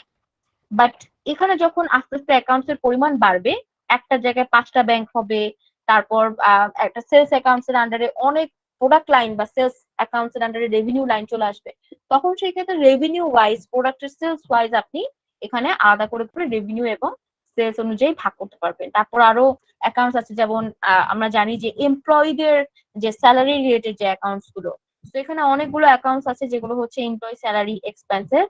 তো যেমন যদি আমরা একটু নিচের দিকে আসি, এখানে কিছু কিছু অ্যাকাউন্টস আছে যে স্যালারিজ অ্যান্ড ওয়েজেস, তারপরে এমপ্লয়ীদের বিভিন্ন ইন্স্যুরেন্স থাকে, দেন এরকম ধরনের বিভিন্ন অ্যাকাউন্টস থাকে, অনেক সময় আমাদের জেনারেট করতে হয়। তো ওই অ্যাকাউন্টস গুলো তখন আমরা এরকম ক্যাটাগরি সাব ক্যাটাগরি নিয়ে আসতে পারবো। ওকে, তো এখানে সবগুলোই মেইন অ্যাকাউন্ট, শুধুমাত্র সেলস বা রেভিনিউর আন্ডারে একটা সাব অ্যাকাউন্ট রেখেছি, তাও এটার নাম্বারিংটা দিয়েছি এভাবে যে 400, 401, 402 এভাবে দিয়েছি। তো ইয়া, এভাবে করে আপনারা মেনশন করতে পারবেন। আমাকে কি শোনা যাচ্ছে? হ্যাঁ এখন শোনা যাচ্ছে। ওকে, জি আপু, এখন শুনতে পাচ্ছি। আচ্ছা। তো আমি কিন্তু ডাটাতে কথা বলছি, তো আশা করি আপনারা শুনতে পাবেন। ইন্টারনেটে আসলে যে ওয়াইফাই কানেকশনটাতে মনে হয় একটু প্রবলেম ছিল, যার কারণে আবারও রিজয়েন করলাম। তো এখন যেটা বললাম যে এখানে দুই রকম টেকনিক আছে। একটা হচ্ছে আপনার এই চার্ট অফ অ্যাকাউন্টস ফলো করে তৈরি করতে পারেন, যেখানে বেশি যদি অ্যাকাউন্ট আপনার থাকে একটা ক্যাটাগরির আন্ডারে, এভাবে আপনারা চার্ট অফ অ্যাকাউন্টসে অ্যাড করতে পারেন সাব ক্যাটাগরি করে। আর যদি দেখা যায় অল্প অ্যাকাউন্ট, সেক্ষেত্রে আপনারা মেইন ক্যাটাগরি অনুযায়ী অ্যাকাউন্ট গুলোকে সাজিয়ে এভাবে চার্টটা তৈরি করতে পারবেন। ওকে, সো যদি এখন একটা সার্ভিস ওরিয়েন্টেড কোম্পানি হয়, তাদের জন্য এখানে বেশিরভাগ অ্যাকাউন্টসই আছে যেগুলো ম্যাচ করবে। আবার কিছু কিছু অ্যাকাউন্টস আছে যেগুলো সার্ভিস ওরিয়েন্টেড কোম্পানির জন্য দরকার নাই, যেমন প্রিপেমেন্টস। তারপর আছে প্রিপেমেন্টস মানে আগে থেকে পেমেন্ট হয়েছে ইন অ্যাডভান্স, এগুলো হতে পারে সার্ভিস ওরিয়েন্টেড কোম্পানির জন্য, যদি প্রয়োজন না হয় ডিলিট করে দিবেন। তারপর ইনভেন্টরি, এটা লাগছে না সার্ভিস ওরিয়েন্টেড কোম্পানির জন্য। তো আপনি যখন একটা কোম্পানিতে চার্ট অফ অ্যাকাউন্টস তৈরি করবেন, সেই কোম্পানির রেগুলার ট্রানজাকশন অনুযায়ী তৈরি করবেন যে কোন কোন অ্যাকাউন্ট তাদের জন্য দরকার পড়ছে। ইনিশিয়াল স্টেজে জাস্ট আপনি আপনার মতো করে বাই ডিফল্ট কিছু অ্যাকাউন্ট নিয়ে তৈরি করবেন, এবং রেগুলার যে ট্রানজাকশন গুলো হতে যাচ্ছে সেগুলোর উপর বেস করে আরো নতুন অ্যাকাউন্ট এখানে অ্যাড হবে। তো যদি আরেকটা নতুন ব্যাংক খোলা হয় সাপোজ, তো সেই ক্ষেত্রে আমরা এখানে আরেকটা নতুন ব্যাংক অ্যাড করবো in our chart of accounts, right? তো এভাবে করে আবার যেগুলো অ্যাকাউন্টস এখানে প্রয়োজন নাই, যেমন কিছু পেয়েবল আছে, যে সুপারঅ্যানুয়েশন পেয়েবল আছে, তারপর ধরেন revenue receive advance, historical adjustment কিছু আছে, suspense account, clearing account, rounding. এখানে 4টা অ্যাকাউন্ট দেখতে পাচ্ছেন, এই যে 4টা account, historical, suspense, clearing and rounding. These are all type of temporary accounts, যেগুলো আপনার বিভিন্ন কোম্পানি ওয়াইজ ইউজ করা হয়ে থাকে। তো আপনারা এগুলো ইউজ করতে পারেন চাইলে, চার্ট অফ অ্যাকাউন্টসে থাকলে সমস্যা নেই, বাট এখানে মেনশন করতে হবে যে এটা it's just adjustment account or temporary account. যেটা এটা মানে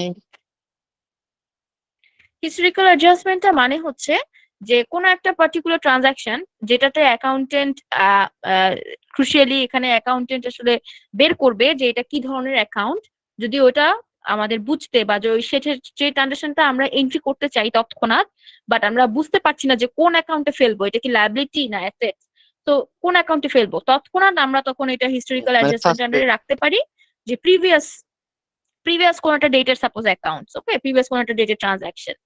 সো কোন একটা ট্রানজাকশন যেটা আনক্লিয়ার, যেটা আসলে কি ডিরেক্টরের পেমেন্ট নাকি এটা আসলে কোনো কাস্টমারের পেমেন্ট, সাপোজ আমরা বুঝলাম না, তো সেই ক্ষেত্রে আমরা এটা হিস্টোরিক্যাল অ্যাডজাস্টমেন্টের মধ্যে রেখে দিতে পারি, this is a temporary account.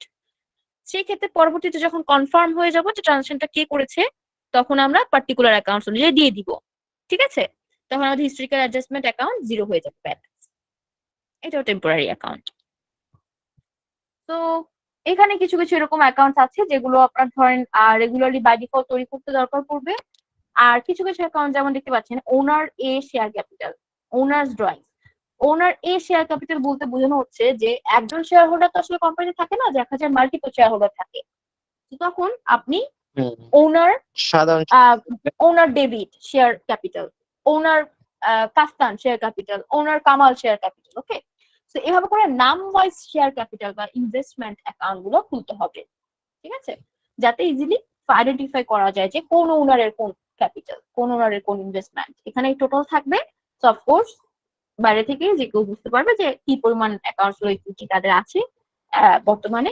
যারা যত ড্রয়িং করবে তাদের ড্রয়িংস এর অ্যাকাউন্ট আলাদা আলাদা থাকবে, যখন ওনার্স বা শেয়ার হোল্ডার্স আলাদা আলাদা হবে ওই পার্টিকুলার নাম ওয়াইজ তাদের উইথড্রয়াল অ্যাকাউন্ট হবে।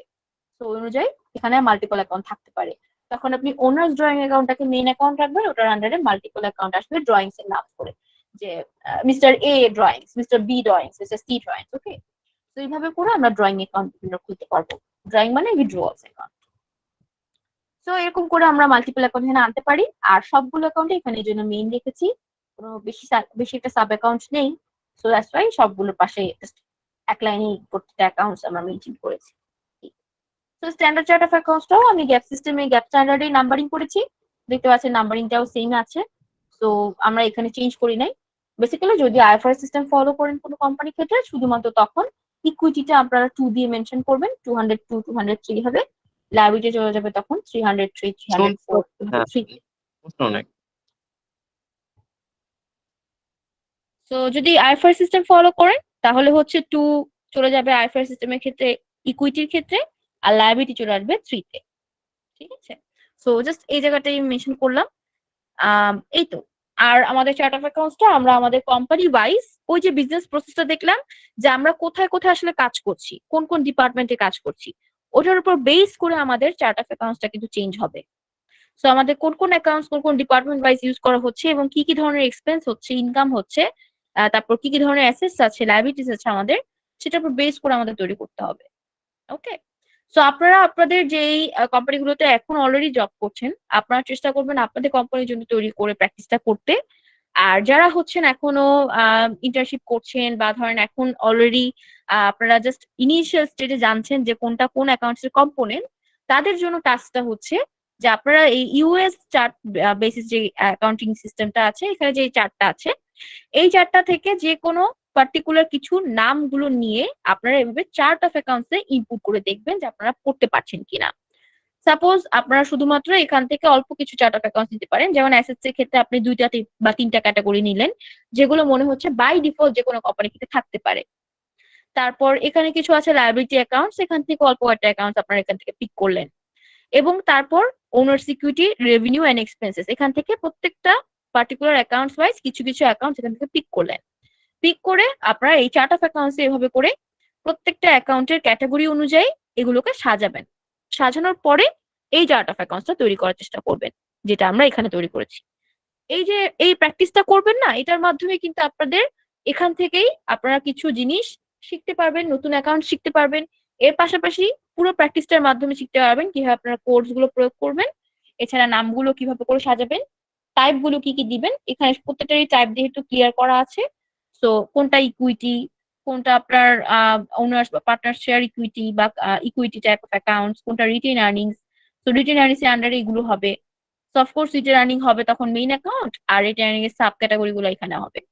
কিন্তু এগুলো প্রত্যেকটাই কিন্তু ইকুইটি টাইপ অফ অ্যাকাউন্ট, এগুলো সবগুলো টাইপ হচ্ছে কিন্তু ইকুইটি, ঠিক আছে। এখানে টাইপের ক্ষেত্রে কিন্তু আপনারা ইকুইটি লিখবেন এভাবে করে।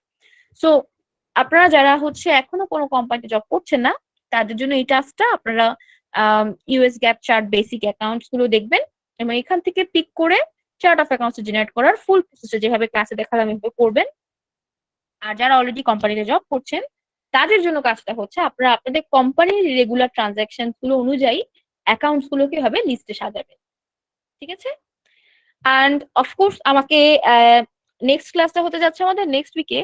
তো অফকোর্স আপনারা এই উইকটাতে একটু সময় পাচ্ছেন, চেষ্টা করবেন যে যেই ক্লাসটা যে উইকে হয়ে যাচ্ছে ওই উইকের মধ্যেই একটু প্র্যাকটিসটা করে ফেলা।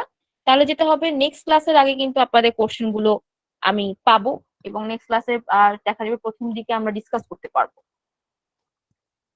তো আপনাদের মধ্যে যারা যারা হ্যান্ড রেজ করেছেন এখন কার কোনো কোশ্চেন থাকলে হ্যান্ড রেজ করতে পারেন, আমি আস্তে আস্তে আসছি। আচ্ছা ঠিক আছে, ওকে, ফার্স্টে ফিরোজ ভাইয়ের কাছে আসি। ফিরোজ ভাইয়া বলুন আপনার কোনো কোশ্চেন আছে কিনা ক্লাসের টপিক নিয়ে বা কিছু, মাঝে চলে আসুন। জি, আমার কথা শোনা যাচ্ছে? জি জি শুনতে পাচ্ছি, বলুন।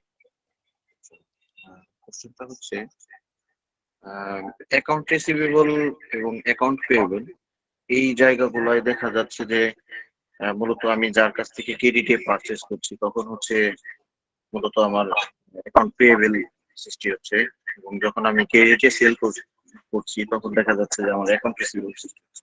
জি জি তো এক্ষেত্রে আর কি আমার কোশ্চেনটা হচ্ছে যে অ্যাকাউন্ট রিসিভেবল যেমন ব্যাংকের ক্ষেত্রে হচ্ছে একাধিক ব্যাংক থাকলে আমরা একাধিক ব্যাংক মানে বেবি অ্যাকাউন্টের মধ্যে দিয়ে দিতে পারছি, রাইট।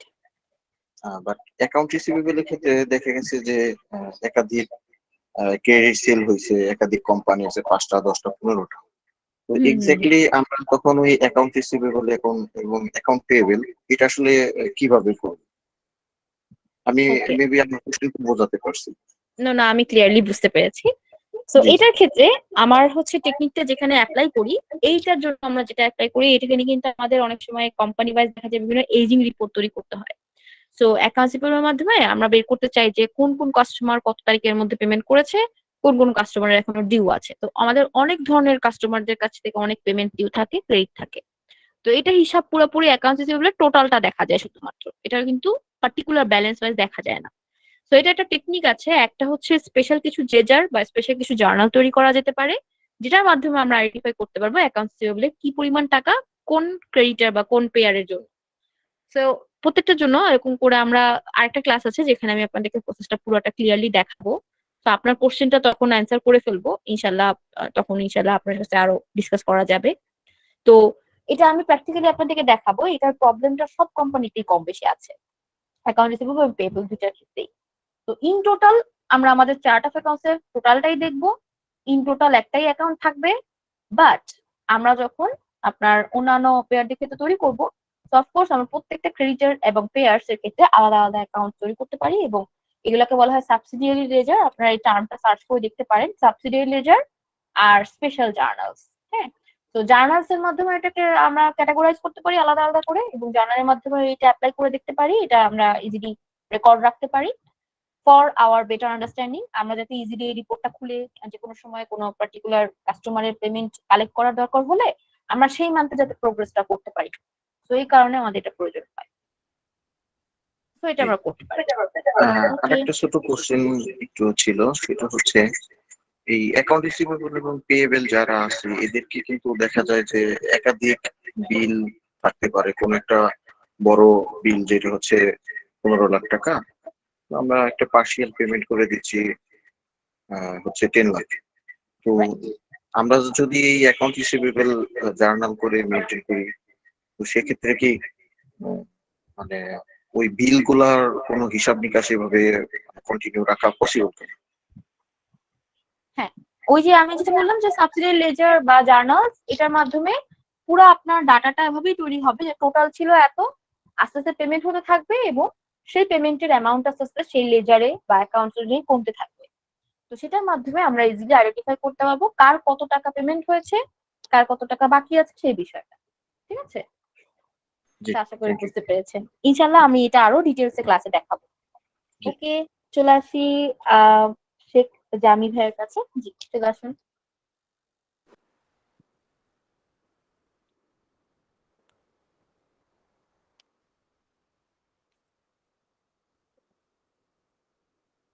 শেখ মোহাম্মদ জামি ভাইয়া, জি চলে আসুন মাইকে, আপনি যদি কোশ্চেন করতে চান কোনো।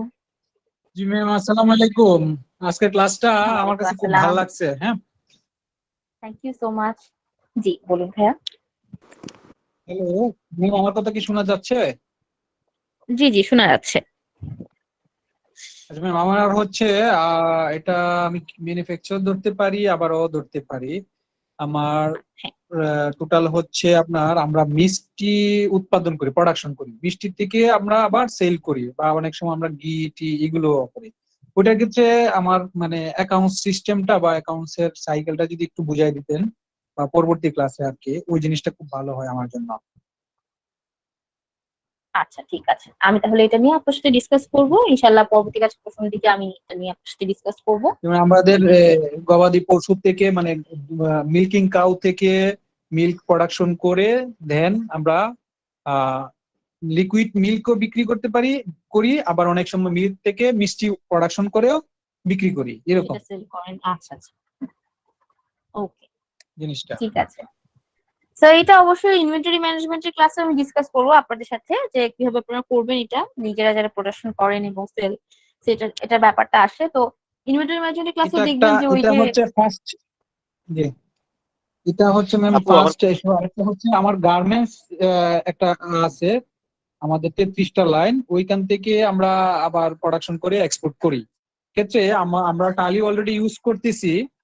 আমরা টোটালি নতুন ম্যানেজমেন্ট অ্যাকাউন্টসে, আর ওল্ড ম্যানেজমেন্ট যারা আছে অ্যাকাউন্টসে, ওনারা কোনো কিছুই শেয়ার করতেছে না। আমাদের মালিক বা শেয়ার হোল্ডাররা আমাদেরকে মানে করে বলতেছে যে তোমরা টালিতে এগুলো সেট আপ করো এবং অর্ডার করাও। এটাতে আমাদের কাজে অনেক বেগ পাইতে হইতেছে।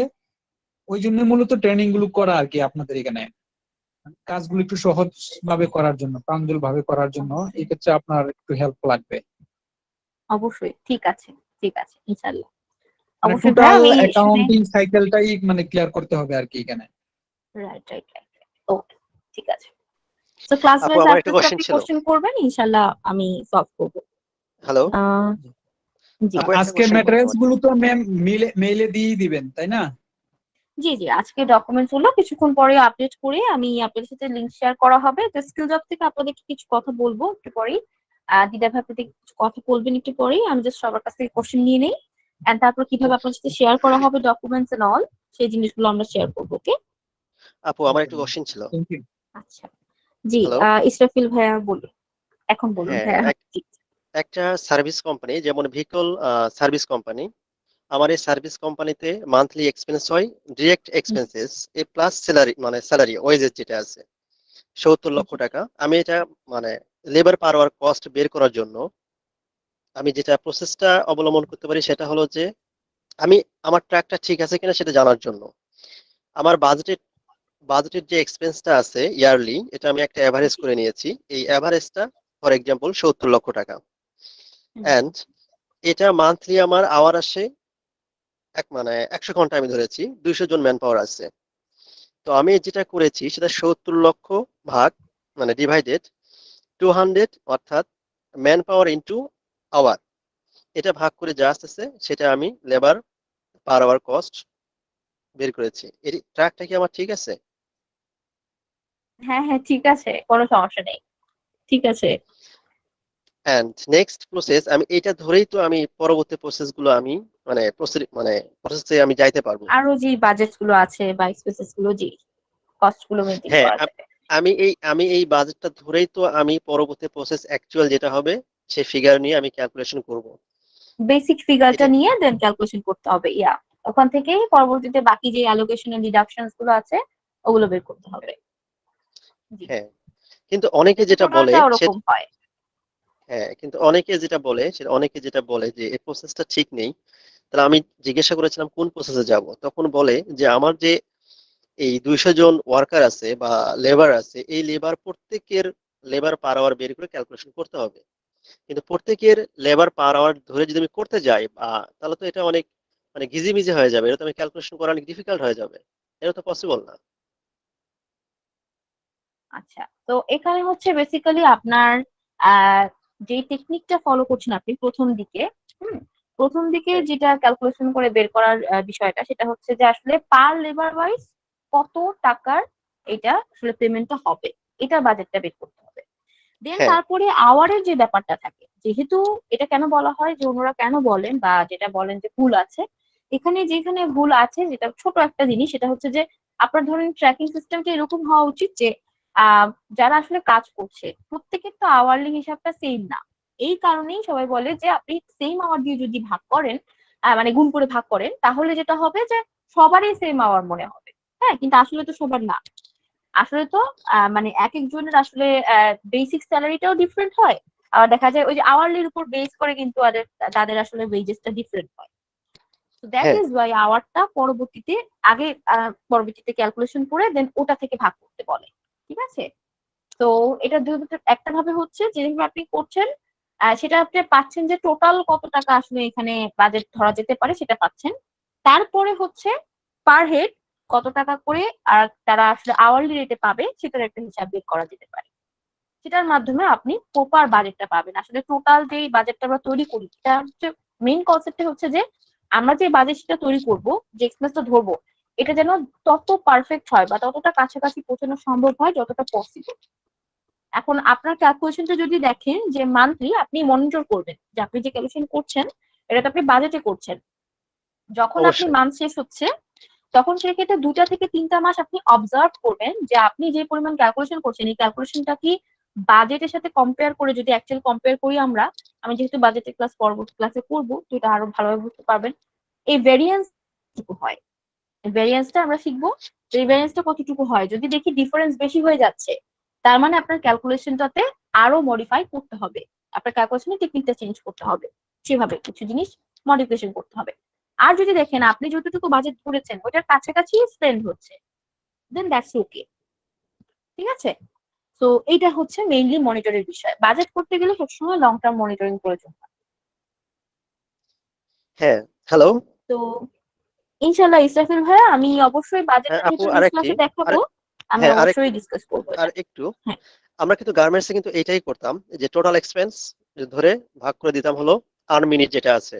আমি জি জি। 3 মাসের যেটা একটা অ্যাভারেজ করে একটা আর্ন মিনিট ভাগ করে এটা বের করে নিতাম। ওইটা কিন্তু তখন কেউ কোনো কোশ্চেনে করতো না, কেউ কোনো কথাও বলতো না। বাট জি সার্ভিসের ক্ষেত্রে যখন আসতেছি তখন কিন্তু অনেকে হয়তো জানে না বিষয়টা, তাই হয়তো কথা বলতেছে।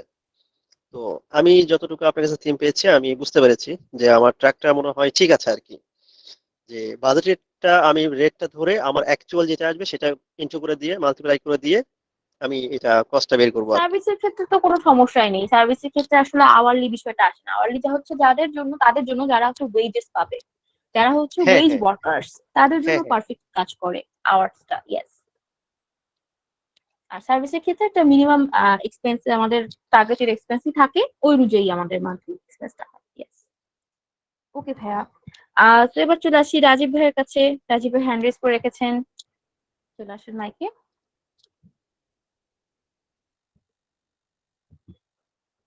হ্যাঁ, হ্যালো। জি ভাই, শুনতে পাচ্ছি। আমি তো ওরিয়েন্টেশন ক্লাসটা মিস করছিলাম, তো সেজন্য আমি কিছু জানতে চেয়েছিলাম। হ্যাঁ, সেটা হচ্ছে আচ্ছা জি, বলুন। টালি ইআরপি।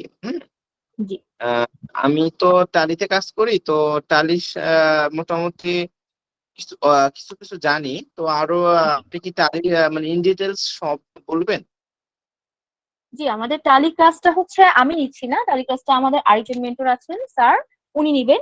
তো অবশ্যই প্রত্যেকটা টালি ক্লাসে আমরা আর কি আপনাদের পুরো টালির যতগুলো ফাংশনস আছে এন্ড ফিচার্স আছে সবকিছু নিয়ে ডিসকাস করবো এবং প্র্যাকটিক্যাল ডাটাটাকে ইনপুট করে আমরা সেখানে প্র্যাকটিস করবো। সো অফকোর্স ওইটা আপনারা পুরোপুরি ভালোভাবে শিখবেন। ইয়েস। যেমন আমি এজিং এর রিসিভেবল পেয়েবল এজিং আছে, এজিং রিপোর্ট গুলো, তারপরে তৈরি স্টক, করতে চাচ্ছেন, হ্যাঁ। এগুলো আমি করি। জি জি, আরো কিছু আমার ক্যাশ ইনফ্লো আউটফ্লো, তারপরে এইগুলো আমার টালি থেকে জানার বিষয় আছে। অবশ্যই অবশ্যই ভাইয়া। যখন ট্যালির ক্লাসগুলো আসবে আপনি আপনার এই যে কোয়েরিজ গুলো আছে ট্যালি নিয়ে বিভিন্ন বিষয় নিয়ে, আপনারা যেটা করতে পারেন আপনার আগে থেকে কিছু নোটস রাখতে পারেন। হ্যাঁ, তো স্যার যখন ক্লাস নেওয়া শুরু করবে প্রত্যেকটা ক্লাস ওয়াইজ তো বিভিন্ন টপিকস থাকবে, ফিচার্স গুলো আস্তে আস্তে আপডেট হবে। তো আপনারা যখন প্র্যাকটিস করা শুরু করবেন ক্লাস ওয়াইজ আপনারা কোশ্চেন করবেন যে ওই পার্টিকুলার ফিচারটার মধ্যে আরো কি কি জিনিস আছে যেগুলো আপনার জানার দরকার। তো জাস্ট একটু জিজ্ঞেস করে নিবেন তাহলেই হবে। আমরা দেখিয়ে দিব তখন আপনাদের আসলে এই যে আপনাদের যে বিষয় ভিত্তিক বিভিন্ন রকম কোশ্চেন থাকে এগুলোতে আমরা যতটা চেষ্টা করি আপনাদেরকে কনফিউশনটা দূর করে দেওয়া বা এই যে বিষয়গুলোতে এগুলোটা ক্লিয়ার থাকে। ওকে, তো অবশ্যই রাজীব ভাই আপনি পরবর্তীতে জিজ্ঞেস করতে পারবেন। এন্ড অফকোর্স আপনার কোম্পানি ওয়াইজ যদি কোনো সাপোর্ট প্রয়োজন হয় বা হেল্প লাগে ক্লাসে সেটা জিজ্ঞেস করবেন, নো প্রবলেম। আর একটা বিষয় হচ্ছে কোম্পানি ওয়াইজ একটু ঝামেলা পড়ে যায়, যেমন ডিরেক্ট লেবার আর ইনডিরেক্ট লেবার একটু ঝামেলা পড়ে যায়। তো এটা আমাদের ইন্টারনালি আমরা ক্যালকুলেশন করে নিই। তো কিছু কিছু এক্সপেন্স আছে যেটা আমার ডিরেক্ট লেবার ধরতে হয়, আবার কিছু আছে ইনডিরেক্ট চলে যায়, মানে সমান সমান ধরে নিই আমরা। আচ্ছা আচ্ছা, বুঝতে পেরেছি। কিছু কস্ট যেগুলো আছে, হ্যাঁ কিছু কিছু স্যালারি আছে যেটা আমরা ইনডিরেক্টে ধরি, আবার কিছু আছে ডিরেক্টে ধরি, মানে ভাগ করে অর্ধেক ইনডিরেক্টে বুঝতে অর্ধেক। পেরেছি। ও ওকে, ঠিক আছে। তো যদি কোনো সাপোর্ট লাগে বা কোনো কিছু ক্যালকুলেশনের প্রয়োজন হয় মানে আমাকে পরবর্তীতে জানাবেন, আমি সেখানে হেল্প করবো। তো নো প্রবলেম, আপনি পরবর্তীতে তাহলে নোটস রাখেন আর এর পাশাপাশি ক্লাস ওয়াইজ কোনো কোশ্চেন থাকলে অবশ্যই করবেন। ওকে, ধন্যবাদ, thank you. Thank you. Nasiruddin, ji ভাই বলুন। না আমরা কি এই যে এক্সেল শিটটা আমরা দেখতেছি এটা কি আমাকে ডকুমেন্টস আকারে দিবেন? জি জি, এক্সেল শিটটা এভাবে এই শিটটাই আমি আপলোড করে দিব। মানে আজকে যা যা কিছু দেখালাম সবকিছু আপলোড করে দিব, আপনাদের সাথে শেয়ার করে দিব। তো সবগুলো শিট এবং পাওয়ার পয়েন্ট প্রেজেন্টেশনটা প্লাস আজকের ক্লাসের পুরোপুরি রেকর্ডেড ফাইলটা আপনারা পেয়ে যাবেন, অ্যাক্সেস দিয়ে দিব, ঠিক আছে? তো আপনারা তাহলে ডাউনলোড করে প্র্যাকটিস করতে পারবেন এন্ড লং টাইম আপনাদের কাছে রিসোর্স গুলো রাখতে পারবেন, ইউজ করতে পারবেন। আচ্ছা, thank you. Okay everyone, skill jobs থেকে দিদা ভাই আপনার সাথে একটু কথা বলবেন। আমি এখন শেষ করছি ক্লাসটা, দিদা ভাই কথা বলবেন। Thank you so much.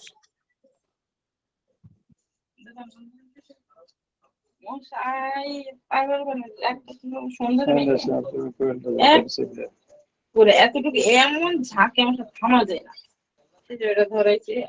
Kindly Nasiruddin ভাই আর রাজীব ভাই একটু কাইন্ডলি মাইকটা অফ করে দিতে পারেন। আর জি দিদা ভাই আপনি চলে আসুন মাইকে। আসসালামু আলাইকুম, শুনতে পাচ্ছেন? জি শুনতে পাচ্ছি। জি, ধন্যবাদ। হ্যাঁ ভাইয়া শুনতে পাচ্ছি। জি, আমাদের প্রত্যেকটা ক্লাসের যে ভিডিও ফাইলগুলো থাকবে এবং ভিডিও আপনাদের যে ক্লাস নেসেসারি যে ফাইলস গুলো থাকবে, এক্সেল ফাইল বা আদার্স যে পিডিএফ ফাইলগুলো ম্যাডাম ক্লাসের নেসেসারি ক্লাস ফাইল যেগুলো থাকবে সেগুলো সবগুলো আপনারা আমাদের গুগল ক্লাসরুম এবং হোয়াটসঅ্যাপ গ্রুপে আপনারা এটা লিঙ্কগুলো পেয়ে যাবেন। এবং যদিও আমরা ক্লাসগুলো যে ফাইলগুলো নেসেসারি সবকিছু আমরা গুগল ক্লাসরুমে দিয়ে দিব। তো আমরা ক্লাসরুমে ইনভাইটেশন সবাইকে পাঠিয়েছি। তো যারা যারা জয়েন করেছেন তারা তো অবশ্যই পেয়ে যাবেন, যারা জয়েন করেন নাই তারা অবশ্যই একটু মেইলে যে আজকে বা কালকের ভিতরে একটু জয়েন করে ফেলবেন, কারণ আপনাদের আজকের ক্লাস বা নেসেসারি যে ফাইলগুলো সেগুলো ক্লাসরুমে চলে গিয়েছে এবং চলে যাবে অলরেডি আগামীকাল সকাল 9টা থেকে 12টার ভিতরে ইনশাআল্লাহ আপনারা পেয়ে যাবেন।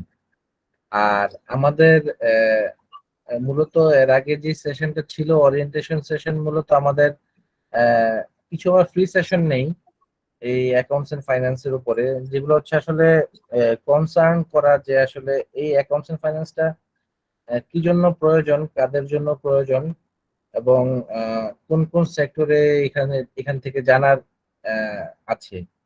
তো আসলে যারা আমাদের প্রিভিয়াস ওরিয়েন্টেশন সেশন বা আমাদের যে ফ্রি সেশন যেটা ছিল এটা যারা মিস করেছেন তারা এটা ভাবার কোনো কিছু নাই যে আসলে অনেক কিছু মিস করেছেন, আসলে কিছুই মিস করেননি। মূলত আমরা আপনাদেরকে একটা মেইল করেছিলাম যে আপনাদের টোটাল কোর্স কন্টেন্ট গুলো কি কি থাকবে, ওইগুলোই মূলত আসলে আমাদের ওরিয়েন্টেশন ক্লাসে আমাদের ট্রেনার যারা ছিলেন ওনারা আলোচনা করেছেন। তো মূলত আজকে থেকে আপনারা যারা ক্লাসে জয়েন করেছেন এবং যা যা ফাইল পাচ্ছেন বা দেখতেছেন এবং ক্লাস রেকর্ড ইনশাল্লাহ আমরা আগামীকালকে ভিডিও আপনাদেরকে শেয়ার করে দিব। এখান থেকেই শুরু আর কি। হ্যাঁ, তো কেউ আসলে মানে এমন ভাববেন না যে আসলে আপনারা অনেক কিছু মিস করেছেন, আসলে আজকে থেকে ক্লাসটা শুরু। তো আসলে কিছুই মিস হয়নি। আর আমরা সেকেন্ড ক্লাসে সবাইকে আমরা কিভাবে গুগল ক্লাসরুমটা মেনটেন করতে হয় সেটা ক্লাসের শুরুতেই দেখিয়ে দেবে ইনশাল্লাহ। তো আপনারা যারা যে ফাইলগুলো পাননি বা পেয়েছেন বা পেতে চাচ্ছেন বা পাচ্ছেন না, তাদেরকে আমরা ইনশাল্লাহ সেকেন্ড ক্লাসে সবকিছু দেখিয়ে দিব আমাদের ক্লাসের শুরুতে। ধন্যবাদ সবাইকে, আর ইনশাল্লাহ সবার সাথে আমরা আগামীকাল আমাদের কি একটা হোয়াটসঅ্যাপ গ্রুপ করে নিলে হয় না? হোয়াটসঅ্যাপ গ্রুপে হ্যাঁ যদি হ্যাঁ শেয়ার দিয়ে দিতেন এগুলো হোয়াটসঅ্যাপ আচ্ছা গ্রুপ আছে ভালো স্যার। হতো আর কি। আপনাদের হোয়াটসঅ্যাপ গ্রুপ আছে, অলরেডি করা হয়ে গেছে। গুগল ক্লাসরুম আছে আপনাদের, সবকিছুতে আপনাদের সবাইকে আমরা জয়েন করাবো ইনশাআল্লাহ, সমস্যা নেই। ভাই একটা কোশ্চেন। হোয়াটসঅ্যাপ গ্রুপে আমাদের তো যে নাম্বার আপনাদের কাছে আছে ওইটাতে অনেকের তো হোয়াটসঅ্যাপ নাম্বার নেই, কিভাবে অ্যাড করবেন? আমরা কি হোয়াটসঅ্যাপ নাম্বার দিয়ে দিব? না সমস্যা নেই, আমরা আপনাদের মেইলে হোয়াটসঅ্যাপ গ্রুপের লিংকটা পাঠাবো। আপনারা ওখান থেকে জাস্ট ওই লিংকটাতে ক্লিক করলেই সরাসরি আপনারা হোয়াটসঅ্যাপ গ্রুপে জয়েন করে ফেলতে পারবেন। এবং আপনাদের মোবাইলেও আমরা লিংকটা পাঠাবো, মোবাইলে আপনারা ওই লিংকে ক্লিক করলে সরাসরি হোয়াটসঅ্যাপে জয়েন করে ফেলবেন। আপনার ওই মোবাইলে যদি যে নাম্বারটা হোয়াটসঅ্যাপ থাকবে সেই নাম্বারটা দিয়ে অটো কানেক্ট হয়ে যাবে, সমস্যা নেই, ঠিক আছে? আমাদের হোয়াটসঅ্যাপ গ্রুপে ক্লাসের ম্যাটেরিয়ালস গুলো দিলে ভালো হয়, আমরা অনেকে গুগল ক্লাস মেইনটেইন করতে পারি না। গুগল সমস্যা ক্লাস হয়। মেইনটেইন একেবারেই সহজ। আপনাদেরকে প্রত্যেকটা ক্লাসের পরে আমরা লিংক দিয়ে দিব, ওই লিংকে জাস্ট ক্লিক করলেই গুগল ক্লাসরুমে চলে যাবেন, অন্য কিছুই করতে হবে না। জি, কারো কোশ্চেন ছিল মনে হয় রাজীব স্যার। ভাই একটা কোশ্চেন ছিল যে আপু কি আমাদের কোনো ভ্যাট বা টিডিএস এই সংক্রান্ত কোনো ক্লাস নেবেন? না স্যার, আমরা ভ্যাট এবং ট্যাক্স এর কোনো কন্টেন্টই আমরা এই ট্রেনিং এ রাখিনি, কারণ হচ্ছে ভ্যাট ট্যাক্স এর বিষয়টা বিশাল। কারণ আপনার একটা ল জানতে গেলে আপনার VAT return form, tax return form বা ইনকাম ট্যাক্স রিটার্ন ফর্মে অনেক ফর্মালিটিজ আছে, এগুলো আপনাদের জানতে হবে। তো এই ল রিলেটেড বিষয়গুলা বা ইনকাম ট্যাক্স বা ভ্যাট রিলেটেড যে ল রিটার্ন ফর্ম বা এই ফর্মালিটিস গুলো, এগুলোর জন্য আমরা আলাদা একটা ক্লাস, আলাদা ট্রেনিং এ রেখেছি আমাদের স্কিল জবস থেকে, ভ্যাট ট্যাক্স ম্যানেজমেন্ট। ওখানে আপনারা জয়েন করলে হয়তো বা এই বিষয়গুলো সম্পর্কে জানতে পারবেন। ওখানে আলাদা ট্রেনার, ভ্যাটের জন্য আলাদা, ট্যাক্সের জন্য আলাদা। তো ভ্যাট ট্যাক্সটা আমরা অ্যাকাউন্টস এন্ড ফাইন্যান্স আমরা অ্যাড করি নাই। জি আচ্ছা আচ্ছা, বুঝতে জি। পারছি।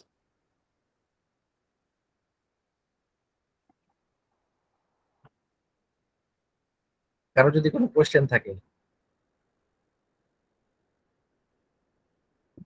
ঠিক আছে ইনশাল্লাহ, তাহলে আমাদের নেক্সট সেশনটা আমাদের শনিবারে আমরা শুরু করব। তো আপনারা অবশ্যই সবাই জয়েন করবেন, ভালো থাকবেন। জি, আসসালামু আলাইকুম দিদার, আমি একটু কথা বলতে চাচ্ছিলাম, ফিরোজ জি আহমেদ। জি বলেন। আচ্ছা, কথাটা হচ্ছে যে এখানে মূলত আমরা যারা আসছি হয়তোবা মানে আমাদের স্কিল কম বা ডেভেলপিং এই পারপাসে, জি হয়তোবা এখানে আমাদের থেকে অনেক মানে যারা আছেন অনেক স্কিল, আমি ভাববো, আমি যেটা ভাবি হয়তো আমার থেকে অনেক স্কিল, অনেক ভালো কাজে বা অনেক টালি এগুলাই কাজ করতেছে। তো আমার মনে হয় ক্লাসের গতিতেই সবাই যদি একটু আগাতো ধীরে ধীরে বেটার হতো, কারণ হচ্ছে আমরা অনেক দূর পর্যন্ত যদি জিজ্ঞাসা করে ফেলি, তো নতুন যারা আছেন, যারা লার্নিং সেশনে আছে, তারপর হচ্ছে আমরা যারা আস্তে আস্তে একটু মানে জানার চেষ্টা করতেছি, তো তাদের জন্য একটু হয়তো বা প্রবলেম হয়ে যায়। তো একটু জিনিসগুলো মনে হয় এভাবে আহ, ইয়া করলে, স্লোলি একটু আগাইলে ভালো হয়। কেউ কিছু মনে করবেন না কথাটায়, মানে আমার এটা পার্সোনাল ওপিনিয়ন। জি জি অবশ্যই, ধন্যবাদ আপনাকে। আমাদের সেশনগুলো মূলত আমরা 2 ঘন্টা করে রেখেছি। আমরা প্রত্যেকটা ক্লাস 2 ঘন্টা করে হয়। প্রথম আধা ঘন্টা আপনাদের প্রিভিয়াস ক্লাসের যে প্রবলেমগুলো সেগুলো নিয়ে আমরা আলোচনা করি, এবং পরের 1.5 ঘন্টা হচ্ছে আমরা নতুন কন্টেন্ট নিয়ে আলোচনা করি। এখানে আমাদের যে এই ট্রেনিংটা মূলত যারা 1 থেকে 5 বছর বা 7 বছর 10 বছরের এক্সপিরিয়েন্স, যারা সফটওয়্যার এক্সপার্টনেস যাদের কম, বা যারা এই জিনিসটাতে আরো এক্সপার্টনেস বা দক্ষতার প্রয়োজন, তারা এখানে জয়েন করেন এবং তাদের এক্সপিরিয়েন্সটাকে একটু ঝালাই করে নেন। যারা ফ্রেশার, ফ্রেশ গ্রাজুয়েশন কমপ্লিট করেছে বা পোস্ট গ্রাজুয়েশন কমপ্লিট করেছে, যারা এখন চাকরি করছে, তাদের জন্য এই ট্রেনিংটা হচ্ছে পারফেক্ট একটা ট্রেনিং। এবং আহ, কয়েকজন আছেন যারা ইন্টার্নশিপ করছেন, এই ট্রেনিংটা টোটালটাই কভার করে, কারণ হচ্ছে আমরা এই ট্রেনিংটা এমন ভাবে সাজিয়েছি, এখানে আপনি প্রিলিমিনারি স্টেজ থেকে শুরু করে একেবারে অ্যাডভান্স লেভেল পর্যন্ত একটা অ্যাকাউন্টসে কিভাবে আপনি গোছাবেন, ওই গোছানোর প্রত্যেকটা প্রক্রিয়া এখানে সুন্দর করে আলোচনা করা হবে। তো এখানে আপনাদের ভাবার অবকাশ নাই যে আপনি বেশি কোয়েশ্চেন করলেন বা হুসাইন ইসরাফিল স্যার কম কোয়েশ্চেন করলো বা রাজীব স্যার বেশি কোয়েশ্চেন করলো, তাতে করে আপনাদের ক্লাসের সময় নষ্ট হবে না, সময় নষ্ট হবে না। আপনাদের এই কোয়েরিগুলা আমরা সুন্দর করে রিপ্লাই দিব এবং আপনাদের অজানা কথাগুলা বা অজানা যে ইনফরমেশন গুলো সেগুলো আমরা আপনাদের কাছে জানানোর বা আপনাদের সাথে শেয়ার করার জন্য আসলে এই ট্রেনিংটা। তো ক্লাসটা আসতে যাক বা এভারেজে যাক, আপনার যে রিকোয়ারমেন্টটা সেটা ইনশাল্লাহ আমরা ফুলফিল করার চেষ্টা করব, ইন্ডিভিজুয়ালি এবং গ্রুপ ওয়াইজ। জি, থ্যাংক ইউ। থ্যাংক ইউ জি ভাইয়া, থ্যাংক ইউ। জি জি, ধন্যবাদ। Thank you. জি ঠিক আছে, তাহলে ইনশাল্লাহ আগামীকাল আপনাদের সাথে কথা হচ্ছে। আর আজকে তাহলে আমরা আজকে সেশনটা শেষ করি। আপনাদের সাথে আবার দেখা হবে ইনশাল্লাহ আগামী শনিবার। আপনাদের রেগুলার ক্লাস স্কেডিউল হচ্ছে শনি এবং সোম রাত 9টা থেকে 11টা। আর আমরা মাঝে মাঝে কিছু সেশন আমরা ক্যান্সেল করি, সেটা হচ্ছে আপনাদের রিকোয়েস্টই ক্যান্সেল করি। এখানে যে আমাদের ব্যস্ততা বা আমাদের কোনো কাজ সেজন্য না, দেখা যায় কি আজকে দুইজন স্টুডেন্ট আপনার রিকোয়েস্ট করেন যে ভাই আমি তো আসলে একটা মিটিং এ আছি, তো আজকে সেশনে যদি আমাদের যদি একটু কনসিডার করা যেত। তো আমরা সবার সাথে আলোচনা করি যে সবাই কি বলেন, আমরা কি আজকের ক্লাসটাকে আমরা একটু কনসিডার করা যায় কিনা, অথবা এটাকে টাইমটা চেঞ্জ করে 9টা 9:30 নিয়ে যাওয়া যায় কিনা, শনিবার অথবা সোমবার যে কোনো একদিনের জন্য ওই ক্লাসটার জন্যই। সেটা আপনাদের রিকোয়েস্টে আমরা করি। বাট আমরা চাই যে আপনারা প্রত্যেকটা ক্লাস এনজয় করেন এবং এখান থেকে আপনারা কিছু শেখার চেষ্টা করেন। তো আমরা আপনাদের প্রত্যেকটা বিষয় কনসিডার করব এবং সুবিধা অসুবিধাগুলো বিবেচনা করে আমরা আমাদের ক্লাসগুলো আগাবো ইনশাআল্লাহ। তো ধন্যবাদ সবাইকে, শুভরাত্রি। আজকের ক্লাসের সবাইকে ধন্যবাদ পেশেন্স সহকারে ক্লাসে জয়েন করার জন্য। আমরা ইনশাআল্লাহ শনিবার আবার দেখা করছি। আসসালামু আলাইকুম। ওকে, আসসালামু আলাইকুম। আসসালামু আলাইকুম। আসসালামু আলাইকুম সবাইকে। আসসালামু আলাইকুম।